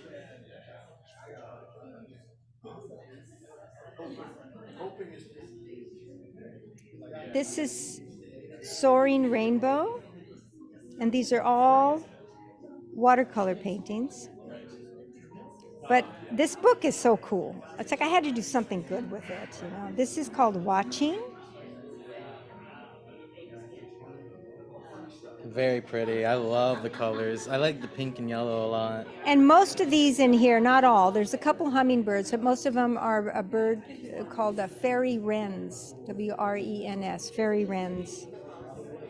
Here's a fairy wren. What drew you to these? Oh, their tail. They're so tiny and so cute. I like the circle. Yeah, I encompassed, all these are within a circle. The circle is like Enso, which represents the continuity, you know, everything's goes around, comes around. Gotcha. And here's another little fairy wren named Sweet Pea. Oh, They have such pudgy little bodies. They're so yes. cute. And for these, I did use photo references. I love this guy. Angry Bird? Yes, Yeah. yes, I love Angry Bird. We love birds. Jerry and I love birds. We have a hummingbird we feed. And Jerry named him Pesci because he's this little, tiny, fierce guy. And he will chase away anybody that tries to get after his nectar. So it just reminded me of Pesci. But it's not a hummingbird. This is hummingbird. This is a little hummingbird. It's called Small Wonder. Oh wow, I love the two colors. Mm-hmm. And again, these aren't prints. These are all original.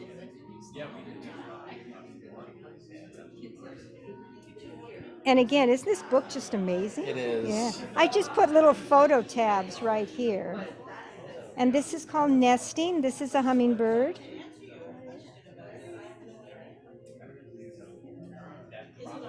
And these are ready to go. So if somebody comes to the gallery and they want this right away and they don't want to wait for 2 months because the framed ones have to stay on the wall, they're ready to go. You just pop them out, take them home. And this is called Little Peeper. Their beaks are great. Aren't they great?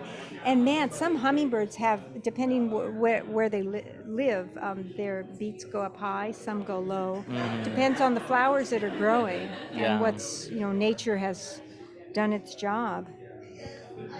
And here's a fairy wren. That's the name. There's a bird in Florida that I love, and I know you spend time in Florida, and I'm from Florida. It's called the coot. You know the coot? I've heard of the coot. Yeah. So cute, so cute. I gotta go look those up now. It's got a fantastic beak. Is this the last? This is named Tiny.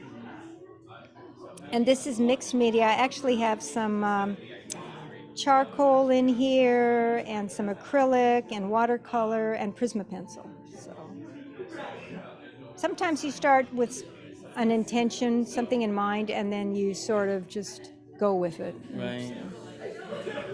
I like that for that one you decide to make the circle green. Yeah. I went with the bird. Yeah. Hella cute. Yeah. And I have Goldie right here. Oh. Goldie is, let's see, a 15 by 18 and a half inch framed charcoal, pastel, and watercolor on paper, and that is, of course, a goldfish. So you can sign out.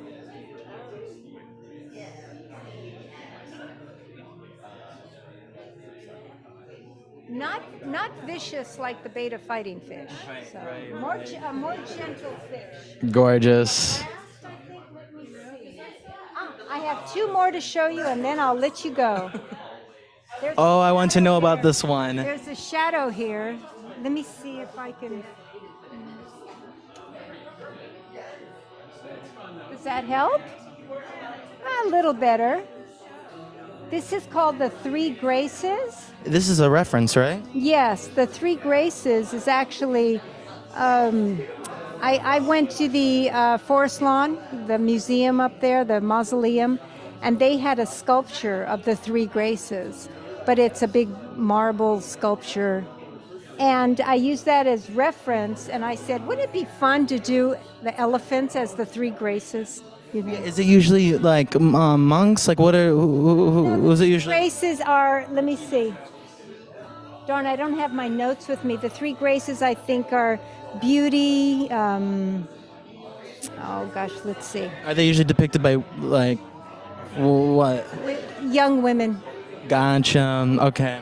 It's a. I just put the Three Graces. Here we go. Three Graces. Yeah, I really like The Three Graces identified as, if you go right to Antonio Canova did. The Three Graces are beauty, joy, and and blossom blooming. I think that's. blooming. I think yeah. What are the three graces? Yeah. Grace. This one says grace, beauty, and charm. So you wouldn't think of elephants as that, but there you go. But I have one more to show you, and that's it. This also is in shadow. This is called Tiger Tiger Burning Bright, and that's original. It's mixed media, so it's basically Prisma pencil with some ink, some wash, and some acrylic paint on paper. And that this is from a poem by, oh my gosh, let me see, Robert. You know, I forgot his name now. I wrote it on the back. But it's based on a poem, Tiger Tiger Burning Bright. You'll have to Google it. Well, I think I've taken you on a tour. Yeah, that was great. And I have definitely took up all your time and battery. That's what we needed. Okay. You did great. Thank you so much. Thank you, Rebecca. Bye-bye. Bye-bye. I'll see you later. All right, that was the legend herself. You asked for her and you got her. Oh, real quick, Keith wanted to say thank you. Keith wanted to say thank you, and that his wife that does watercolor really appreciated and like hearing you and seeing what you had to say. Oh, thank you so much. Thank you. I appreciate that. Have a good day. Bye-bye. There she goes. Hi there, welcome.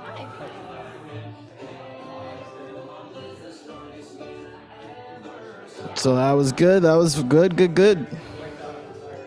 Good stuff. Yeah, for sure, Keith. I got you. Did we do the lampy lid for? No, we did not do the lampy lid. No. And someone actually was asking, but then I got Rebecca. Someone asking about the toaster. Well, that's just from our home. Yeah, that's just. But it was used for Foley, right? That may have been. Yes, I think that was for general clanging. But when we had different things for the sliders and stuff, we would have a different mechanism. But this was for general clanging around. But we've just kept that as our home ever since. But there were weird things like for the radio running around, we found like a 1-inch tape cassette back when they used to make cassette videotapes that were giant format. It's like that was a good sound for the radio. For when he was walking? Yeah, just like the toddling around. So it was actually a cassette video that was being run around. And then this was this lid is the Foley object that we used for Lampy's head. So you could remember him saying like, "Go flying to your place to sleep, you little fuzzball." So it was actually this lid, and it was the last object that I found for Foley. I wanted to make sure we didn't use any library sounds for the film, so that I didn't want you to leave our adventure and go, "Oh, that's from Huckleberry Hound or from Sword in the Stone or something." I wanted Very smart move. I wanted everything you experienced to be from this story. So everything Foley. And it was funny, Shelley Hinton, who's now Shelley Buck, married to Chris Buck, she would go with me. She worked at the editorial place at the time, Horta Editorial. And we went all around Los Angeles looking for Foley objects. And we would go in and tap things with pencils, and the people that owned the shops would come running over and like, "What are you doing? What are you doing? You're gonna dent them or whatever." And it said, "Well, I actually am not interested in what your lamp looks like. I'm interested in what it sounds like when I bend its neck and when I hit its head." And they're like, oh, okay, well, be careful. And so we freaked a lot of people out on our search for Foley things. And I could not find a decent lampy head. Every little lamp I tried did not have the right sound. I wanted something that sounded a little bit dim, a little stupid, but kind of cute. And finally, this pan lid from our own kitchen that it just was buried, it's all beat up, and actually was from when I was a kid. My parents had it with a jar underneath of it, and it was just a lid that fit on that. This one had the right sound, so I tapped it, and just that was the little bit stupid head. So I went, this is it, and I took it to the editorial place, and I showed them where to tap it with a knuckle, and that was the sound. But you have to hold it by the top. If you hold it on the sides, it deadens it, so it has to be held here at the top. Has a little ring out, and so after that, Rebecca just continued to use it to cook with for years and years. And I finally was going, people are starting to feel nostalgic about Toaster and the characters and all of that stuff. Maybe let's take Lampy's head off the stove. So we finally did, and we have it hung up on a little spot in our kitchen. Still in the kitchen, but hanging up on the wall. So here's Lampy's head sound. But then there was another thing that was used for his creaky neck, and then something else for the thumping of the. So how many toasters in total? Toasters in total, I think there was only one toaster, and then there were other objects to help with the sound of the paddle and stuff like that. Gotcha. And for radio, there was no actual radio. There was just the that I believe. Set. Lampy, I think, had one Bindi lamp, and I think that worked for the thump and the bends. And then we had the head was the pan. And I'm trying to think, with vacuum, we did a number of things that we had to have the trundly sound of him when he's rolling along with the bag, but then have metal sounds when he's clanked and everything. So I forget exactly how we solved that, but it was usually multiple objects for one character. And so Lampy was at least 2. I think Toaster was 2.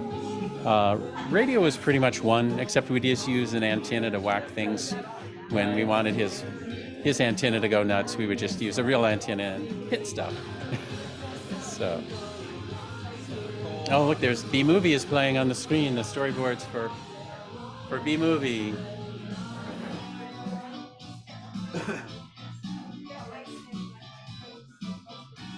And Steve, you were one of the birthday people for this card, right? I was one of the birthday. Yeah. Who was the third one? Steve. It was you and me and Ann Telnis. Was it Ann? Yeah. Ann Telnis, who now a Pulitzer Prize winning political cartoonist. Ann Telnis she went overseas with us to Taiwan, but on McCadden Place in Hollywood, when we were prepping to go to Taiwan, we had a birthday party for the 3 of us in the office, and that actually was displayed in the office. I think I mentioned that to you before in 1985, but Steve was one of the people there. So this is Steve Moore? It is. Hello, Steve Moore. How you doing? I'm doing well. How are you? I'm good. You can do my radio? You blamed him for the scary clown animation too, by the way. I'm seeing some of my scenes in this. I'm watching this going, oh yeah, I worked on that one. A lot of people ask about the clown scene. Is there anything you want to say to them? Like, why? A lot of people ask, why did that happen to me? Well, I guess I was just lucky enough, It was that sequence came up, and I'm like, oh, I want to do this, and they were good enough to let me. That whole nightmare part, I got to animate, so I got some continuity. Awesome. It was great to have your flair, your touch all the way through. Because it was so stylized, and it all had to connect with each other, all the different shots and velocities and everything. And that was, I was working off of Joe Ramp's board, so I didn't come up with the clown. That's Joe's fault. Oh, gotcha. It's your fault. You probably wrote it. Well, I was telling him that in the conception of it, the writing of it, I was inspired by the clowns in Dumbo, the fireman clowns that put him up on the ladder and would have the flames and everything. So when I was thinking about where does the water come from, I went, those clowns scared the hell out of me. I felt so sorry for Dumbo. So I just thought, it's one of the Dumbo clowns has invaded our film. Yeah. So I was doing the when he says run, I was going with my little Grinch teeth, right? Where their teeth don't move; they're on a different level. Vapor. Right. What other scenes do you remember doing? Well, let's see. Well, look at those ones right there. We're looking at B-Movie now. That's B-Movie. They all look so familiar. It's like, did I work on that one or not? It's like between retakes and going over other animators' scenes. there's just so many of them that I put my hands on. Definitely, I put my hands on that one. Also, if you go into the original experimental animation, you did a ton of the experimental animation for Toaster and Blanky, and you did a lot of Blanky stuff that you did even more kind of expressiveness than we actually used in the film. You did like waking up in the morning and yawning, and Well, I did one where it was like walking, or he was like a caterpillar or something. I don't know. arms, if you will, in quotes. And then I love your little inchworm crawl. That's right, the inchworm thing. Yeah. And Yeah. also the sort of it's like silent movie Skitter, when you had the toaster waddling around and he would go like on one foot, then like like Charlie Chaplin, the Chaplin Skitter. Stealing Chaplin, didn't even realize it. That's cute. You know, I had never even thought of that. And I think you did an Elmo St. Peter's test animation. You had him looking around for he picked up a whole refrigerator like it was nothing, and there's a little puppy underneath, I think. Vaguely familiar. It's like, all this stuff it's so long ago that. What projects did you work on before Brave Little Toaster? I mean, I was pretty fresh out of school, Cal Arts, so I worked on Sport Goofy, and I worked on a film called Star Chaser: The Legend of Orin. If you can find that one, that's the gem. Did any of it, like Cal Arts and everything, was it able to prepare you for what you were doing for Brave Little Toaster, or was it just? As far as the technical aspects of animating, it didn't prepare me for doing 30 feet a week of animation, but the amount of footage, just to segue for a second, what people were expected to do in 2 weeks at Disney, Steve and all the other people had to do in 1 day. So imagine that if you your director comes up to you and says, you know what you have planned for the next 2 weeks? End of today. That's a lot. Do you have nightmares of those times? No. They were good times, right? I loved it. I was 23. I was living in Taiwan. I didn't speak a lick of Chinese. I didn't know what, it was all just like this adventure. We had 3 translators, and it was just like, what are we doing? We're just doing it. We're just, it's one of those things that, now that I'm older, it would be like, well, let me think about this, but then it was like, I remember Jerry coming and saying they wanted to hire some Americans to go out there and animate with the crew, and he said, "Do you want to go?" And I was like, "Yes." It wasn't even or it was yeah. And that was critical. I mean, there was all of us that jumped onto the film were so starving to do something creative and that we would be proud of later. Like, we didn't just want a gig, a job, a check. We wanted to finally, after years of struggle, like make something creative, and like. So this was an opportunity to do that, and I think when it was going to be sent overseas just to be made for the low budget, there was one camp, none of us in the crew, but from the people that were finding the money, just said, "Oh, just send it overseas. A movie will come back." And we're like, "No, we're making a movie. We want our movie to come back the way we want it made. So we're going to go live with it overseas. We're not going to send it overseas. We're going to go overseas with our movie, and we're going to tend to it every day, and we're going to come back with it as it should be." And so, Steve went over as one of those critical people to make sure we kept creative continuity of the intention. And James Wong was great, who owned the studio over there, because he said, "I would like you and your whole team to help train my people to be better able to do the Disney style, so we would be more desirable as a studio to people that are coming with projects later." And so he just really welcomed our presence and our instruction. And we actually had classes. Rebecca had classes for lots of people, training them as assistant animators and stuff. So in addition to being a directing animator, she was in charge of training all the assistants for cleanup and everything. And the two of you sat next to each other, I think you and Rebecca, and there's just the little skeleton drawing is one example of so like dozens and dozens of sketches, probably hundreds, that you guys would just do when you're warming up in the morning, or it's just getting rid of some steam and on a break or something, You guys did so many hilarious joke drawings. We did one. I remember we did a caricature with, because Joe Ramp was there too, and Randy Cartwright we were all in the same room together. And I don't know whose idea it was. Might have been mine, but it was let's do caricatures of Rebecca and see how big we could make her nose. So we're like breaking out the pan paper, and his nose is going over like 3 fields, and it had sticks holding it up, kind of thing. And I think somewhere around here is a great sketch. I want to see the sticks holding it up. That's hilarious. I think this, I'll put this back just for a moment. oh, that was one of Janine's. So Oh, you remember this one being made? Yeah, it was on retakes. Janine, shoot, what was it? there's Steve, there's Rebecca, and there's me, and I think Glenn Higa. Janine was an Australian artist. She was working at the Hanna-Barbera stuff, but we got to know her pretty well out there. God, I'm blanking on her last name though. And that's Dawson. Dawson. This is the original. This is the original caricature she did of our whole Taiwan team. So Rebecca on the left, and then me and Brian McEntee and Joe Rampt, Steve Siegel, Randy Cartwright, Chuck Richardson, Steve Moore, Chris Wall, Kevin Lima, Ann Talnis, and Tanya Wilson. And Tanya was here in the gallery about 2 hours ago. And Steve's here now. Is she coming back for the toaster thing? I have been coaxing her to do that. She still is shy about it, but she said she really is excited about watching it. And I said, well, you're part of the family. I hope you come.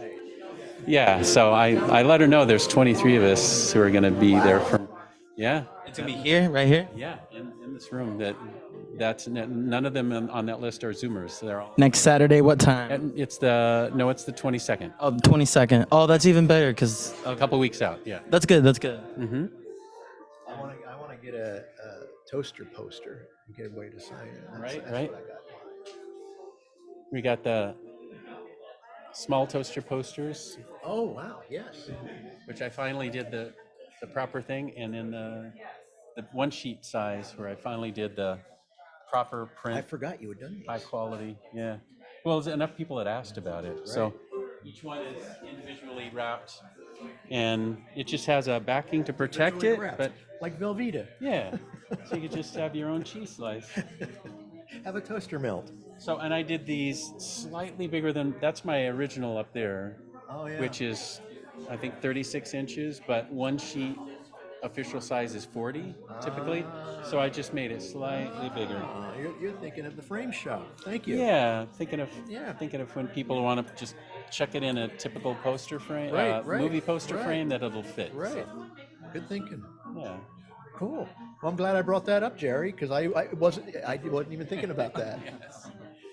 And then there's I've got this poster at home. It's been framed, but it's under glass. I don't want to pull it all apart. ITC. This is actually, I have a full-size. these are 2 of my scenes. Yeah, Oh that's yeah, 2 of his scenes right here. 3 I got there. Which scenes are you the most proud of? Proud of, jeez. There's one. I'm going to say this one because I'm on video doing this. Actually, there's video of me doing this scene.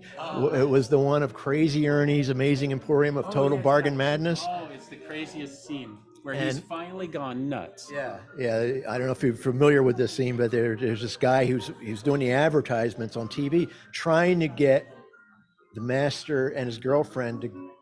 She's suggesting that they go to the junket, and he's trying, they're not picking up on it. So his final big pitch, he just goes nuts, and it was this like 25-foot long scene, and We I- say feet because it used to be film that actually you could measure in feet. film So footage. So what is that like 18 seconds long? 1.5 is a second. Okay. So yeah, let's say I didn't know that. Huge. Yeah. I used to be able to do the math in my head like that, but it's like an 18, 20 second long scene. Anyway, I'm doing the scene. I've got like a week to do it, like no time. It's like, or was it less? It was like a couple days, three, 4. It was a short. I remember it was such a short amount of time that I was mad about it, that I didn't have enough time. And I remember I'm like, all right, I want to do this. I got work. Channeled it. And I was doing all this straight ahead animation where I'm not even planning it out. I'm just going. I'm going. And at some point, Jerry's coming around. I was like, so how you doing? I was like, stay away, Jerry. I'm mad. I have to be mad to get through this. Okay. He walks away. Yes. That sounded like Jerry. And it wound up being so brilliant. I love it. It's you feel the tension in that character who's trying to break through, and then his finally exhaustion at the end of it. Where That was. I think I'm most proud of that because it was just. Wow, that actually worked. yeah. Because you, Crucial part of the movie. yeah, you're going straight ahead, and it's a long scene, and you don't know. Hey, have you ever heard of this place? It looks pretty cool. You know, it's like finally gets it and goes out. And then I found the storyboards for the real Crazy Ernie scene that I wrote and that we boarded but cut out because of time. So they actually go to the trailer to meet Crazy Ernie. And they ask him if he's Crazy Ernie, and he doesn't like being called crazy. His name is Ernie, and he's in a little trailer, and he runs the junkyard, but it's like he's not happy that they're calling him crazy. And he kind of stabs a TV tray that he has that he's not crazy, but his mom used to call him crazy, and he stabs his... It's a whole other movie. Stabs his tray. It's a whole thing, yes. But yeah, that you really paid off that voice track. I mean, you know, I had really worked with the actor to get more and more insane, because I said that you don't get it. This has to be so desperate, and so he finally really took it to the extreme, and you just stayed right in that I zone. remember that, and of course the thing I get the most feedback on is that nightmare, because I've told that story enough times. That getting punched at the doctor's office because the nurse found out I did the clown sequence. Oh yeah! Wow! Literally happened. Wow! Because these people, they grew up. Yeah. So they were children, and now they're in their 30s, and they've got this issue with clowns. It's my fault somehow. Well, it's funny, when somebody had asked me about why the clown, and I went back to my roots of Dumbo and the clown fireman. It was a direct relationship to me, and I was kind of startled nobody else had noticed that we didn't start the fireman clown craze. It's like that specific thing was born in Dumbo. Well, I've wondered about it because people talk about that clown, and it's so kind of left field, because I get the forks in the toaster and I get the water with the toaster, but what's with the clown with the toaster? We never allude to it like the master or any of that kind of stuff. It's just, to me, it was just part of a nightmare of there has to be a flood of water come from somewhere, and it just went. Coolest way to start it is with a hose from a fireman, and I'm going to make it one of the crazy clown firemen from Dumbo. Terrifying. I found them, yes, really. I was so afraid when Dumbo was in their care, and they're like having the heights and the flames, and they're like, they're made out of rubber, That's right. They're so disregard his safety. Sweet. I watched the movie recently, actually, and that clown scene definitely, it does come left field, but I agree, the whole nightmare, feeling to it all matches, it all matches and goes with it. Great. Well, people have talked about the possibility of a sequel, and in my mind, if I ever get to do that, I still picture that being a recurring nightmare that the toaster has, that it's been dealing with years of putting up with that dream. And so when it wakes up, the other character's like, the clown dream again? It's like, yes. Wow, if the audience is watching it and they see that Toaster's about to have another nightmare, everyone's going to freak out. Yes. All right, we're taking you to the circus. That's it. Our next incredible journey is going to go to Ringling Brothers. Sort this stuff out. Well, it's so fun in getting together with Deanna and Tim and John Lovitz and stuff. They sound so perfectly in character. Still, it's like you just hear their voice, and it's. In fact, I was joking with Tim Stack because he played the head of the CIA in a series that was recently, it's first season of The Old Man with Jeff Bridges. And Tim Stack is in it as the head of the CIA. And I told him, I want to take your CIA chief dialogue and animate Lampy saying it. Because it's like, I'm looking at Tim Stack and I'm hearing Lampy. But it makes me so happy about the potential of, you know, if we were to do more scenes with the characters, like their voices are just vital and still with us, thankfully. So, and Deanna and Tim are going to be here on the 22nd. Yeah, in fact, You'll be here on the 22nd too? Oh yeah. in fact, Tim Stack first. I was doing a whole thing with all our whole team, trying to get dates agreed on so we could all meet here. And I was dealing with who's available when and trying to get the most people involved. And Tim Stack landed outside of that. He's like, well, I'm filming until this time and then I'm free. And it's like, it absolutely conflicted with everyone else.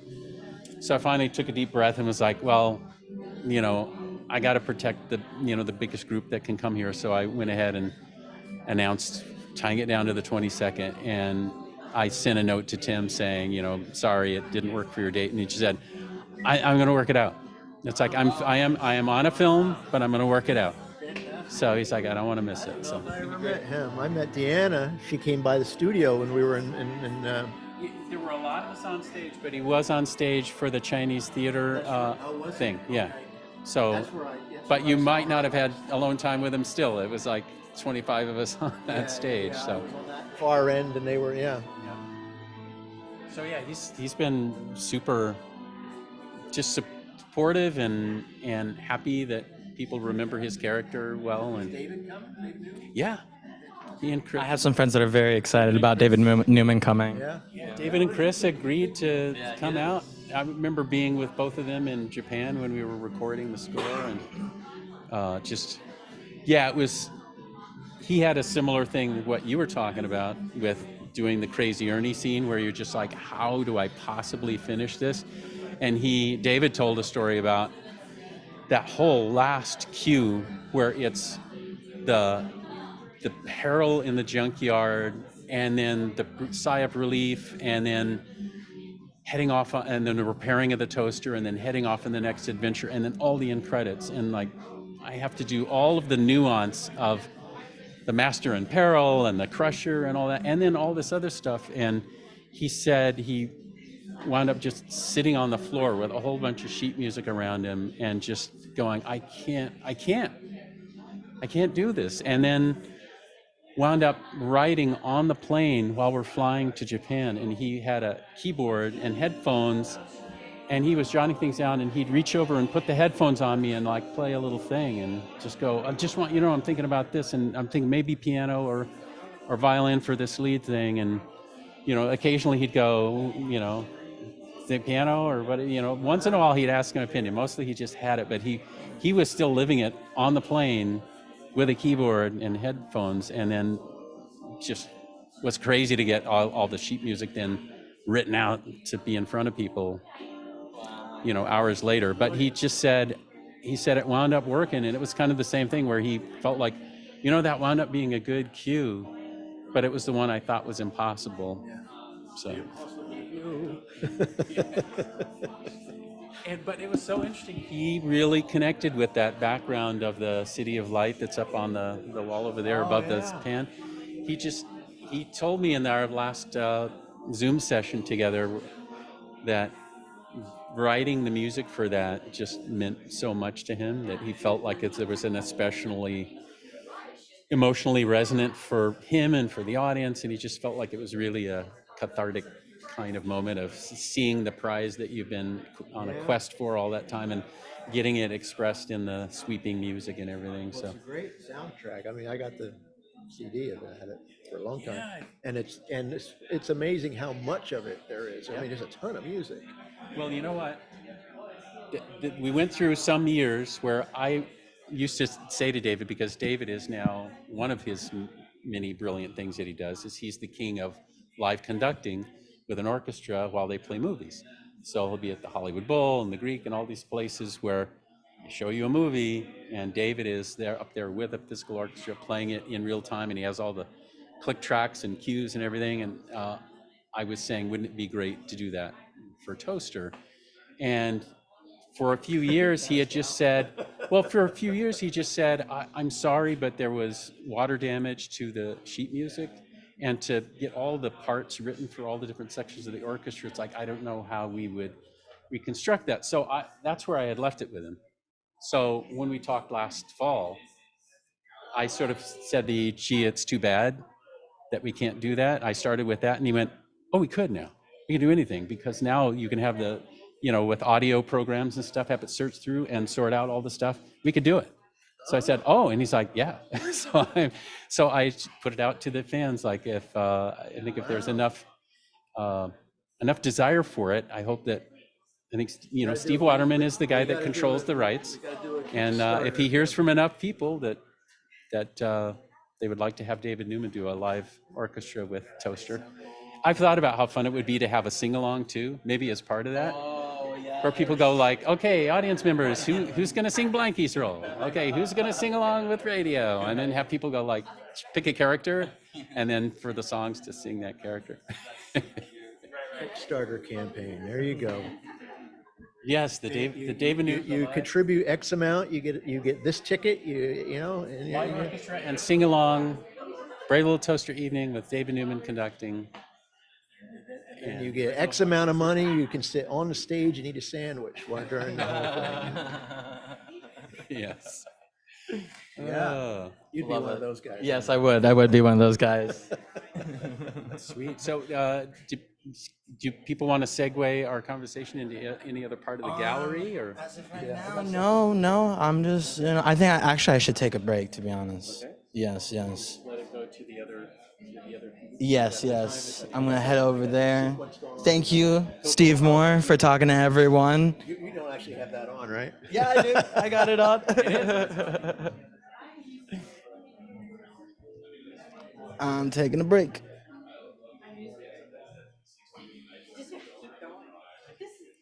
I'm gonna be taking a break, just so you know. How you doing?